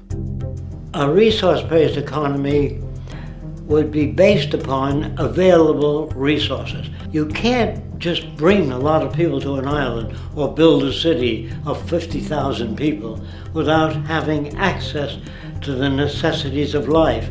So when I use the term a comprehensive systems approach, I'm talking about doing an inventory of the area first and determining what that area can supply, not just architectural approach, not just design approach, but design must be based on all of the requirements to enhance human life. And that's what I mean by an integrated way of thinking. Food, clothing, shelter, warmth, love, all those things are necessary. If you deprive people of any of them, you have a lesser human being, less capable of functioning. As previously outlined, a resource-based economy's ground-up, global, systems approach to extraction, production, and distribution is based upon a set of true economic mechanisms, or strategies, which guarantee efficiency and sustainability in every area of the economy. So, continuing this train of thought regarding logical design, what is next in our equation? Where does all this materialize? Cities. The advent of the city is a defining feature of modern civilization. Its role is to enable efficient access to the necessities of life, along with increased social support and community interaction. So how would we go about designing an ideal city? What shape should we make it? Square? Trapezoid? Well, given we're going to be moving around the thing, we might as well make it as equidistant as possible for ease, hence the circle. What should the city contain? Well, naturally we need a residential area, a goods production area, a power generation area, an agricultural area. But we also need nurturing as human beings, hence culture, nature, recreation, and education. So let's include a nice open park, an entertainment events area for cultural purposes and socializing, and educational and research facilities. And since we're working with a circle, it seems rational to place these functions in belts based on the amount of land required for each goal, along with ease of access. Very good. Now, let's get down to specifics. First, we need to consider the core infrastructure, or intestines, of the city organism. These would be the water, good, waste, and energy transport channels. Just as we have water and sewage systems under our cities today, we would extend this channeling concept to integrate waste recycling and delivery itself. No more mailmen or garbage men. It is built right in. We could even use automated pneumatic tubes and similar technologies. Same goes for transport. It needs to be integrated and strategically designed to reduce or even remove the need for wasteful, independent automobiles. Electric trams, conveyors, transveyors, and maglevs, which can take you virtually anywhere in the city, even up and down, along with connecting you to other cities as well. And of course, in the event an automobile is required, it is automated by satellite for safety and integrity. In fact, this automation technology is in working order right now. Automobile accidents kill about 1.2 million people every single year, injuring about 50 million. This is absurd and doesn't have to occur. Between efficient city design and automated driverless cars, this death toll can be virtually eliminated. Agriculture. Today, through our haphazard, cost-cutting industrial methods, using pesticides, excessive fertilizers, and other means, we have successfully destroyed much of the arable land on this planet, not to mention also extensively poisoning our bodies. In fact, industrial and agricultural chemical toxins now show up in virtually every human being tested, including infants. Fortunately, there is a glaring alternative: the soilless mediums of hydroponics and aeroponics, which also reduce nutrient and water requirements by up to 75% of our current usage. Food can now be organically grown on an industrial scale in enclosed vertical farms, such as in 50-story 1-acre plots, virtually eliminating the need for pesticides and hydrocarbons in general. This is the future of industrial food cultivation, efficient, clean, and abundant. So, such advanced systems would be, in part, what comprise our agricultural belt, producing all the food required for the entire city's population, with no need to import anything from the outside, saving time, waste, and energy. And speaking of energy, the energy belt would work in a systems approach to extract electricity from our abundant renewable mediums, specifically wind, solar, geothermal, and heat differentials, and if near water potentials, tidal and wave power. To avoid intermittency and make sure a positive net energy return occurs, these mediums would operate in an integrated system, powering each other when needed, while storing excessive energy to large supercapacitors under the ground, so nothing can go to waste. And not only does the city power itself, particular structures will also power independently and generate electricity through photovoltaic paints, structural pressure transducers, the thermocouple effect, and other current but underutilized technologies. But of course, this begs the question, how does this technology and goods in general get created in the first place? This brings us to production. The industrial belt, apart from having hospitals and the like, would be the hub of factory production. Completely localized overall, it would of course obtain raw materials by way of the global resource management system just discussed, with demand being generated by the population of the city itself. As far as the mechanics of production, we need to discuss a new, powerful phenomenon, which was sparked very recently in human history and is on pace to changing everything. It's called mechanization, or the automation of labor. Well, if you look around you, you'll notice that almost everything that we use today is built automatically. Your shoes, your clothes, your home appliances, your car, and so on, they are all built by machines in an automatic way. Can we say that the society has not been influenced by these major technological advancements? Of course not. These systems really dictate new structures and new needs, and they make a lot of other things obsolete. So we've been going up in the development and use of technology in an exponential way. So definitely automation is going to continue. You cannot stop technologies that just make sense. Labor automation through technology is at the bottom of every major social transformation in human history. From the agricultural revolution and the invention of the plow, to the industrial revolution and the invention of the powered machine, to the information age we live in now through essentially the invention of advanced electronics and computers. And with regard to advanced production methods today, mechanization is now evolving on its own, moving away from the traditional method of assembling component parts into a configuration into an advanced method of creating entire products in one single process. Like most engineers, I'm fascinated by biology because it's so full of examples of extraordinary pieces of engineering.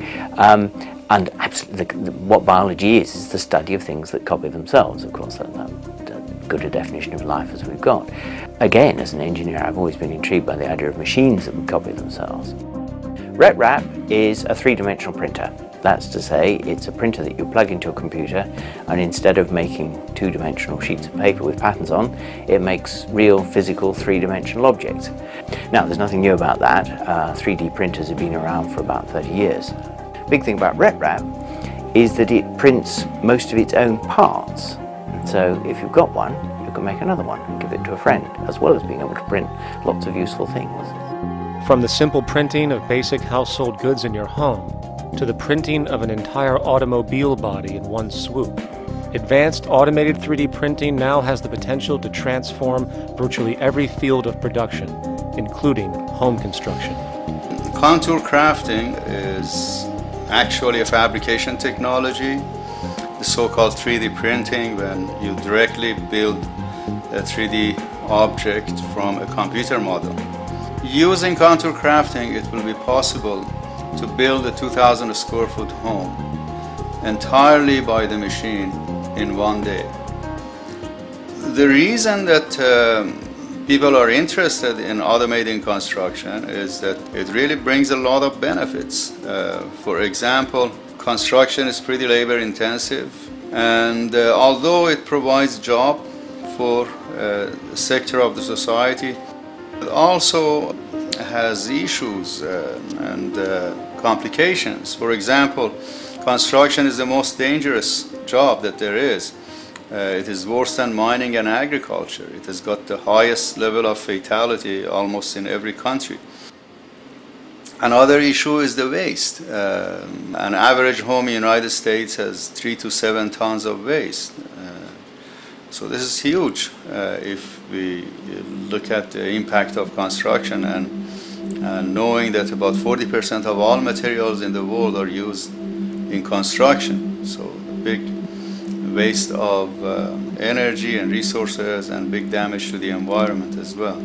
Making homes using hammers and nails and wood with the state of our technology today is really absurd and will go the way of our labor class in regards to manufacturing in the United States. Recently, there was a study by economist David Autor of MIT that states that our middle class is obsolete and being replaced by automation. Quite simply, mechanization is more productive, efficient, and sustainable than human labor in virtually every sector of the economy today.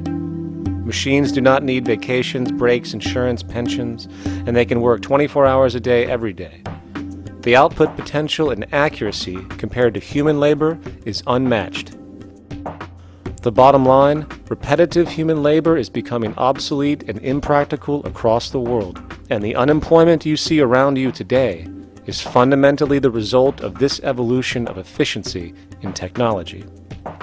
For years, market economists have dismissed this growing pattern, which could be called technological unemployment, because of the fact that new sectors always seem to emerge to reabsorb the displaced workers. Today, the service sector is the only real hub left and currently employs over 80% of the American workforce, with most industrialized countries maintaining a similar proportion. However, this sector is now being challenged increasingly by automated kiosks, automated restaurants, and even automated stores. Economists today are finally acknowledging what they have been denying for years. Not only is technological unemployment exacerbating the current labor crisis we see across the world due to the global economic downturn, but the more the recession deepens, the faster the industries are mechanizing. The catch, which is not realized, is that the faster they mechanize to save money, the more they displace people, the more they reduce public purchasing power. This means that while the corporation can produce everything more cheaply, fewer and fewer people will actually have money to buy anything, regardless of how cheap they become. The bottom line is that the labor for income game is slowly coming to an end. In fact, if you take a moment to reflect on the jobs which are in existence today, which automation could take over right now if applied, 75% of the global workforce could be replaced by mechanization tomorrow. And this is why, in a resource-based economy, there is no monetary market system, no money at all, for there is no need. A resource-based economy recognizes the efficiency of mechanization and accepts it for what it offers. It doesn't fight it like we do today. Why? Because it is irresponsible not to, given any interest in efficiency and sustainability. And this brings us back to our city system. In the center is the central dome, which not only houses the educational facilities and transportation hub, it also hosts the mainframe that runs the city's technical operations. The city is, in fact, one big automated machine. It has sensors in all technical belts to track the progress of agriculture, energy gathering, production, distribution, and the like. Now, would people be needed to oversee these operations in the event of a malfunction or the like? Most probably yes, but that number would decrease over time as improvements continue. However, as of today, maybe 3% of the city population would be needed for this job when you break it down. And I can assure you that in an economic system which is actually designed to take care of you and secure your well-being, without you having to submit to a private dictatorship on a daily basis, usually to a job that is either technically unnecessary or socially pointless, while often struggling with debt that doesn't exist just to make ends meet. I guarantee you people will volunteer their time left and right to maintain and improve a system that actually takes care of them. And coupled with this issue of incentive comes the common assumption that if there isn't some external pressure for one to work for a living, people will just sit around, do nothing, and turn into fat, lazy blobs. This is nonsense. The labor system we have today is in fact the generator of laziness, not a resolver of it. If you think back to when you were a child, full of life, interested in new things to understand, likely creating and exploring, but as time went on, the system pushed you into the focus of figuring out how to make money. And from early education to study at a university, you are narrowed, only to emerge as a creature which serves as a cog in a wheel in a model that sends all the fruits to the upper 1%. Scientific studies have now shown that people are, in fact, not motivated by monetary reward when it comes to ingenuity and creation. The creation itself is the reward. Money, in fact, appears only to serve as an incentive for repetitive, mundane actions, a role we have just now shown can be replaced by machine. So when it comes to innovation, the actual use of the human mind, the monetary incentive has proven to be a hindrance, interfering and detracting from creative thought. And this might explain why Nikola Tesla, the Wright brothers, and other inventors who contributed massively to our current world never showed a monetary incentive to do so. Money is, in fact, a false incentive and causes 100 times more distortion than it does contribution. Good morning, class. Please settle down. The first thing I would like to do is go around the room and ask what everyone would like to be when they grow up. Who would like to go first? Okay, how about you, Sarah? When I grow up, I want to work at McDonald's like my mom. Oh, family tradition, eh? How about you, Linda?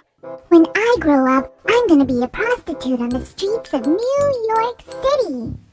Oh, glamour girl, huh? Very ambitious. How about you, Tommy? When I grow up, I'm going to be a rich, elitist businessman who works on Wall Street and profits off of the collapse of foreign economies. Enterprising, and great to see some multicultural interest. As stated before, a resource-based economy applies the scientific method to social concern, and this isn't limited to simply technical efficiency. It also has the consideration of human and social well-being directly and what comprises it. What good is a social system if, in the end, it doesn't produce happiness and peaceful coexistence? So it is important to point out that with the removal of the money system and the necessities of life provided, we would see a global reduction in crime by about 95% almost immediately, for there is nothing to steal, embezzle, scam, or the like. 95% of all people in prisons today are there due to some monetary-related crime or drug abuse, and drug abuse is a disorder, not a crime. So what about the other 5%, the truly violent, often seeming to some as being violent for the sake of being violent? Are they just evil people? The reason that I frankly think it's a waste of time to engage in moral value judgments about people's violence is because it doesn't advance by one iota our understanding of either the causes or the prevention of the violent behavior. People sometimes ask if I believe in forgiving criminals. My answer to that is, no, I don't believe in forgiveness any more than I believe in condemnation. It's only if we as a society can take the same attitude of treating violence as a problem in public health and preventive medicine rather than as a moral evil. It's only when we make that change in our own attitudes and assumptions and values that we will actually succeed in reducing the level of violence rather than stimulating it, which is what we do now. The more justice you seek, the more hurt you become, because there's no such thing as justice. There is whatever there is out there.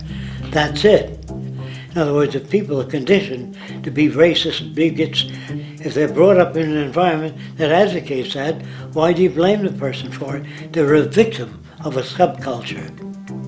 Therefore, they have to be helped. The point is, we have to redesign the environment that produces aberrant behavior. That's the problem, not putting a person in jail. That's why judges, lawyers, freedom of choice, such concepts are dangerous because it gives you misinformation that the person is bad or that person is a serial killer. Serial killers are made just like soldiers become serial killers with a machine gun. They become killing machines, but nobody looks at them as murderers or assassins because that's natural. So we blame people. We say, well, this guy was a Nazi, he tortured Jews. No, he was brought up to torture Jews. Once you accept the fact that people have individual choices and they're free to make those choices, free to make choices means without being influenced. And I can't understand that at all. All of us are influenced in all our choices by the culture we live in, by our parents, and by the values that dominate. So we're influenced. So there can't be free choices. What's the greatest country in the world? The true answer, I haven't been all over the world, and I don't know enough about different cultures to answer that question. I don't know anybody that speaks that way. They say, it's good old USA, the greatest country in the world. There's no survey. Have you been to India? No. Have you been to England? No. Have you been to France? No. What do you make your assumptions on? They can't answer. They get mad at you. They say, well, goddamn it, who the hell are you to tell me what to think? You know, don't forget, you're dealing with aberrated people. They're not responsible for their answers. They're victims of culture. That means they've been influenced by their culture.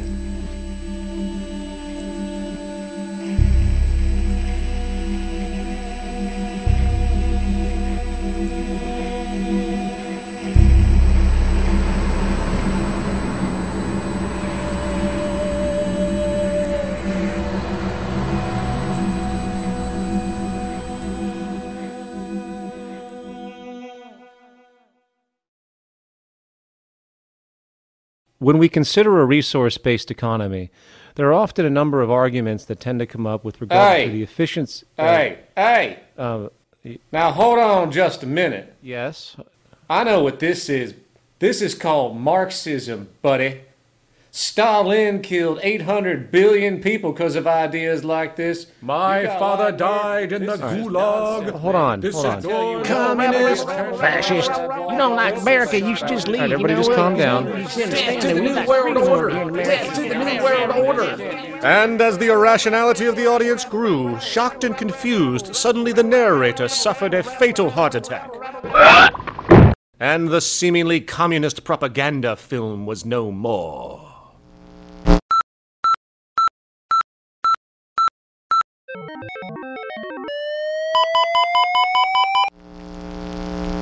You know, I've said that sort of thing to people in think tank type of situations, and you know, these Club of Rome types and so forth. Marxist? What Marxist? Where did that come from?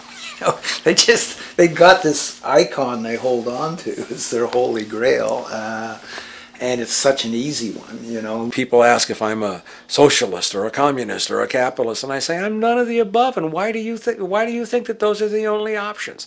All of those political constructs were created by writers who assumed that we lived on a planet of infinite resources. Not a one of those political philosophies even contemplates that there might be a shortage of anything. I believe that communism, socialism, free enterprise, fascism are part of social evolution, that you can't take a giant step from one culture to another, but they're in-between systems. Before there's any ism, we've got a life ground, and the life ground is, as I just described most easily, it's all the conditions required to take your next breath, and that involves the air you breathe, the water you get, the safety you have, the education you can access, all these things that we share and use and that no life in any culture can do without. So we've got to reset down to the life ground, and the life ground is no longer any ism. It's life value analysis. It's simply a matter of historical fact that the dominant intellectual culture of any particular society reflects the interest of the dominant group in that society. In a slave-owning society, the beliefs about human beings and human rights and so on will reflect the needs of the slave owners. In a society which again is based on the power of certain people to control and profit from the lives and work of millions of others, the dominant intellectual culture will reflect the needs of the dominant group. And so that if you look across the board, the ideas that pervade psychology and sociology and history and political economy and political science fundamentally reflect certain elite interests. And the academics who question that too much tend to get shunted to the side or to be seen as sort of radicals. The dominant values of a culture tend to support and perpetuate what is rewarded by that culture. And in a society where success and status is measured by material wealth, not social contribution, it is easy to see why the state of the world is what it is today. We are dealing with a values system disorder, completely denatured, where the priority of personal and social health have become secondary to the detrimental notions of artificial wealth and limitless growth. And like a virus, this disorder now permeates every facet of government, news media, entertainment, and even academia. And built into its structure are mechanisms of protection from anything that might interfere. Disciples of the monetary market religion, the self-appointed guardians of the status quo, constantly seek out ways to avoid any form of thought which might interfere with their beliefs, the most common of which are projected dualities. If you are not a Republican, you must be a Democrat. If you are not a Christian, you might be a Satanist. And if you feel society can be greatly improved to consider perhaps, I don't know, taking care of everyone, you're just a utopianist. And the most insidious of them all, if you are not for the free market, you must be against freedom itself. I'm a believer in freedom. Every time you hear the word freedom being said anywhere or government interference said anywhere, it means, decoded, blocking maximization of turning money into more money for private money possessors. That's it. Every other thing they'll say, oh, we need more commodities for people, oh, this is freedom against tyranny and so forth. Every time you see it, you can decode it down to that. And I think you'll find a one-to-one correlation with every time they use it. And this is a sense in which we might call it's a syntax, a governing syntax of understanding and of value, so that it governs beneath their own recognition of it. So they may not say, oh, I didn't mean that at all, but in fact, that's what they do. Just like you may speak a grammar, and you have rules of grammar you follow without recognizing what the rules are. And so what we have is what I call the ruling value syntax that underlies this. So every time they use these words, government interference, lack of freedom, or progress, or development, you can decode them all to come back to mean that. Of course, when you hear the word freedom, it tends to be in the same sentence with something called democracy. It's fascinating how people today seem to believe that they actually have a relevant influence on what their government does, forgetting that the very nature of our system offers everything for sale. The only vote that counts is the monetary vote, and it doesn't matter how much any activist yells about ethics or accountability. In a market system, every politician, every legislation, and hence every government is for sale. And even with the $20 trillion bank bailout starting in 2007, an amount of money which could have changed, say, the global energy infrastructure to fully renewable methods, instead going to a series of institutions that literally do nothing to help society, institutions that could be removed tomorrow with no recourse. The blind conditioning that politics and politicians exist for the public well-being still continues.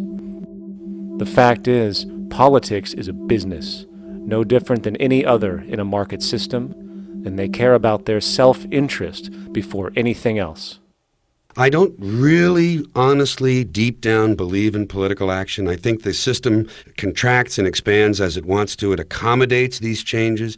I think the civil rights movement was an accommodation on the part of those who own the country.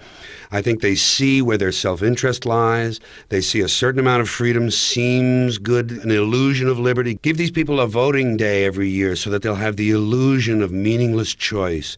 Meaningless choice that we go like slaves and say, "George, I voted." The limits of debate in this country are established before the debate even begins, and everyone else is marginalized. They're made to seem either to be communists or some sort of disloyal person, a kook, there's a word, and now it's conspiracy. Say, they've made that something that should not be even entertained for a minute, that powerful people might get together and have a plan. Doesn't happen. You're a kook. You're a conspiracy buff.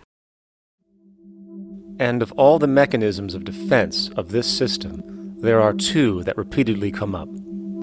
The first is this idea that the system has been the cause of the material progress we have seen on this planet. Well, no. There are basically two root causes which have created the increased so-called wealth and population growth we see today. One, the exponential advancement of production technology, hence scientific ingenuity. And two, the initial discovery of abundant hydrocarbon energy, which is currently the foundation of the entire socioeconomic system. The free market, capitalist, monetary market system, whatever you want to call it, has done nothing but ride the wave of these advents with a distorted incentive system and a haphazard, grossly unequal method of utilizing and distributing those fruits. The second defense is a belligerent social bias generated from years of propaganda, which sees any other social system as a route to so-called tyranny, with various name-droppings of Stalin, Mao, Hitler, and the death tolls they generated. Well, as despotic as these men might have been, along with the societal approaches they perpetuated, when it comes to the game of death, when it comes to the systematic daily mass murder of human beings, nothing in history compares to what we have today.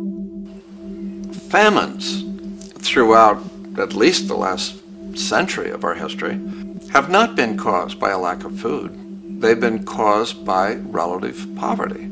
The economic resources were so inequitably distributed that the poor simply didn't have enough money with which to buy the food that would have been available if they could have afforded to pay for it. That would be an example of structural violence. Another example, in Africa and some other areas, but I'll particularly focus on Africa, tens of millions of people are dying of AIDS. Why are they dying? It's not because we don't know how to treat AIDS. We have, millions of people in the wealthy countries are getting along remarkably well because they have the medicines that will treat it. The people in Africa who are dying of AIDS are not dying because of the HIV virus. They're dying because they don't have the money with which to pay for the drugs that would keep them alive. Gandhi saw this. He said the deadliest form of violence is poverty. And that's absolutely right. Poverty kills far more people than all the wars in history, more people than all the murderers in history, more than all the suicides in history. Not only does structural violence kill more people than all the behavioral violence put together, structural violence is also the main cause of behavioral violence.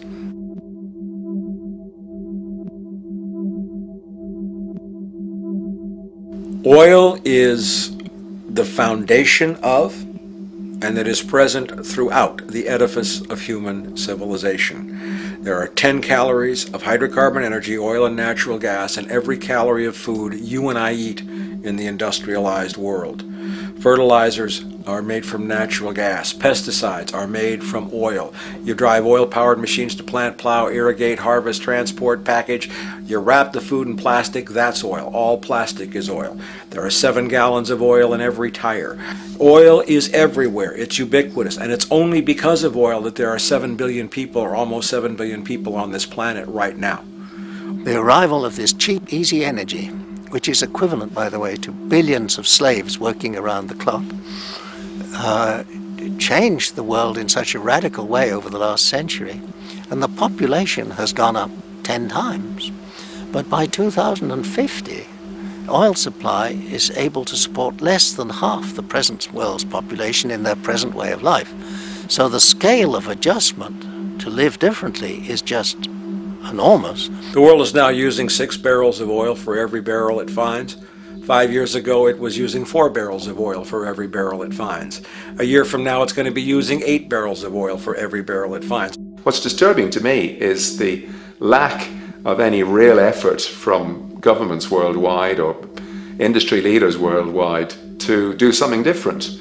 I mean, we have these sort of attempts to build more wind power and to maybe do something with tide.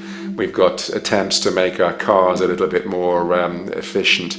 But there's nothing which really looks like a revolution coming along. These are all pretty minor. And that, I think, is pretty frightening. And the governments who are driven by these economists who don't really appreciate what we're talking about are trying to stimulate consumerism to restore past prosperity in the hope that they can restore the past. They're printing yet more money lacking any collateral at all. So if the economy improves and recovers and growth, famous growth comes back, it'll only be short-lived because within a short period of time, counted in months rather than years, it'll hit the supply barrier again. There'll be another price shock and a deeper recession. So I think we go into a series of vicious circles. So you have the economic growth going up, price spike, everything shuts down, that's where we are now. Then it starts to come up again. But what we have now is this area where there's no more ability to produce cheap energy. We're at the peak. We're on the downslope of oil production. No way you're going to get any more out of the ground any faster, which means that things shut down. The price of oil drops, which it did in early 2009, but then as you have an ersatz so-called recovery, the price of oil starts to come back. It's recently been hovering around $80 a barrel, and what we see is at $80 a barrel now, with the economic and financial collapse, people are having a hard time affording that. World oil production right now is about 86 million barrels a day. Over 10 years, you're looking at roughly 40 million barrels a day having to be replaced. There's nothing around which can come even within 1% of meeting that sort of demand. If we don't do something pretty quickly, there's going to be a huge energy deficiency. I think the big mistake is in not recognizing a decade or so ago that a concerted effort needed to be made to develop these sustainable forms of energy. I think that's something our grandchildren will look back on with total disbelief. You people knew that you were dealing with a finite commodity. How could you possibly have built your economy around something which was going to disappear? For the first time in human history, the species is now faced with the depletion of a core resource central to our current system of survival. And the punchline of the whole thing is that even with oil becoming more and more scarce, the economic system will still blindly push its cancerous growth model, so people can go out and buy more oil-powered cars to generate GDP and jobs, exacerbating the decline. Are there solutions to replace the edifice of the hydrocarbon economy? Of course. But the path needed to accomplish these changes will not manifest through the market system protocols required, since new solutions can only be implemented through the profit mechanism. People are not investing in renewable energies because there is no money in it in both the long and short term, and the commitment needed to make it happen can only occur at a severe financial loss. Hence, there is no monetary incentive, and in this system, if there's no monetary incentive, things do not happen. And on top of it all, peak oil is just one of many surfacing consequences of the environmental social train wreck gaining speed today. Other declines include freshwater, the very fabric of our existence, which is currently showing shortages for 2.8 billion people, and those shortages are on pace to reach 4 billion by 2030. Food production, the destruction of arable cropland, from which 99.7% of all human food comes from today, is occurring up to 40 times faster than it is being replenished. And over the last 40 years, 30% of the arable land has become unproductive. not to mention that hydrocarbons are the backbone of agriculture today, and as it declines, so will the food supply. As far as resources in general, at our current patterns of consumption, by 2030 we will need 2 planets to continue our rates, not to mention the continual destruction of life-supporting biodiversity, causing extinction spasms and environmental destabilization across the globe. And with all of these declines, we have the near exponential population growth, where by 2030 there might be over 8 billion people on this planet. Energy production alone would need to increase 44% by 2030 to meet such demand. And again, since money is the only initiator of action, are we to expect that any country on the planet is going to be able to afford the massive changes needed to revolutionize agriculture, water processing, energy production, and the like, when the global debt pyramid scheme is slowly shutting the entire world down? Not to mention the fact that the unemployment you currently see is going to become normality due to the nature of technological unemployment. The jobs are not coming back. And finally, a broad social perspective.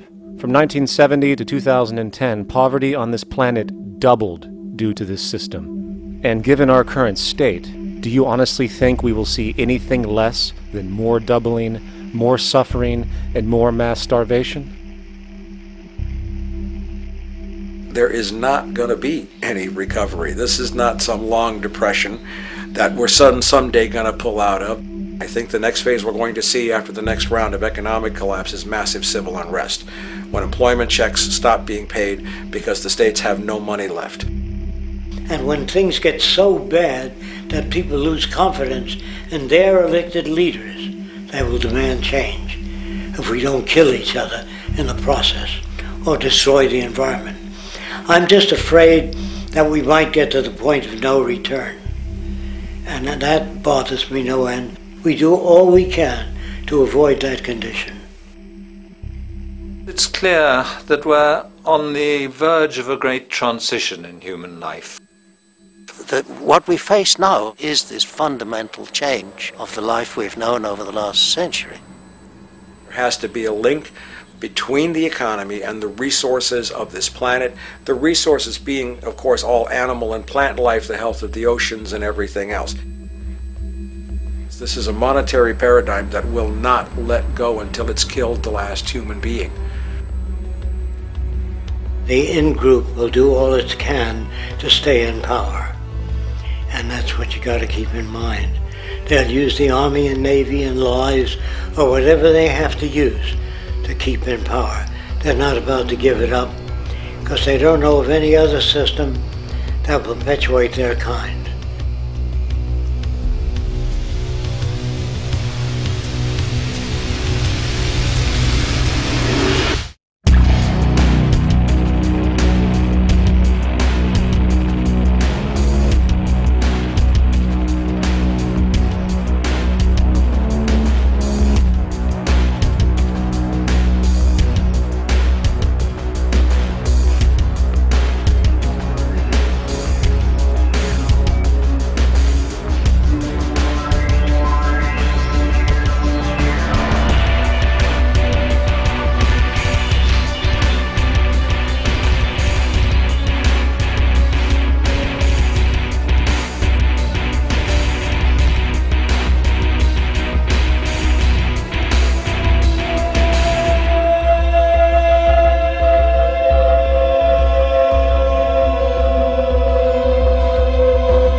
straight and stronger course to the corner of your life.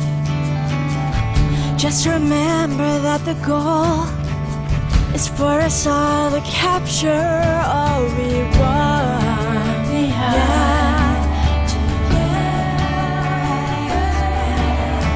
Don't surround yourself with yourself. Move on back to squares. Send an instant karma to me, and I shall live with love and care for yourself. 'Cause it's time, this time and time with your time, and this news is captured for the Queen to use.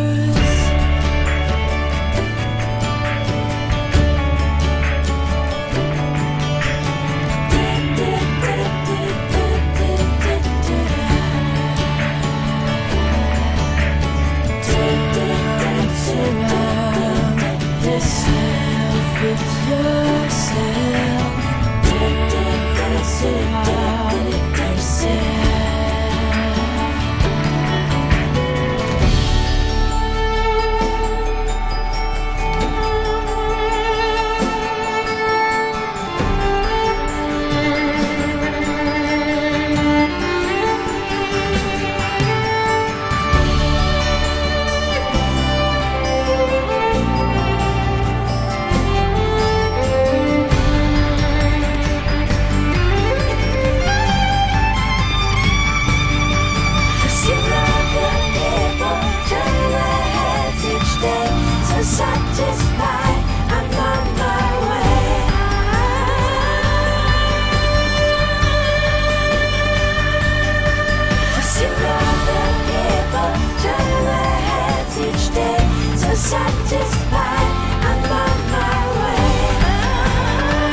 satisfied, I'm on my way.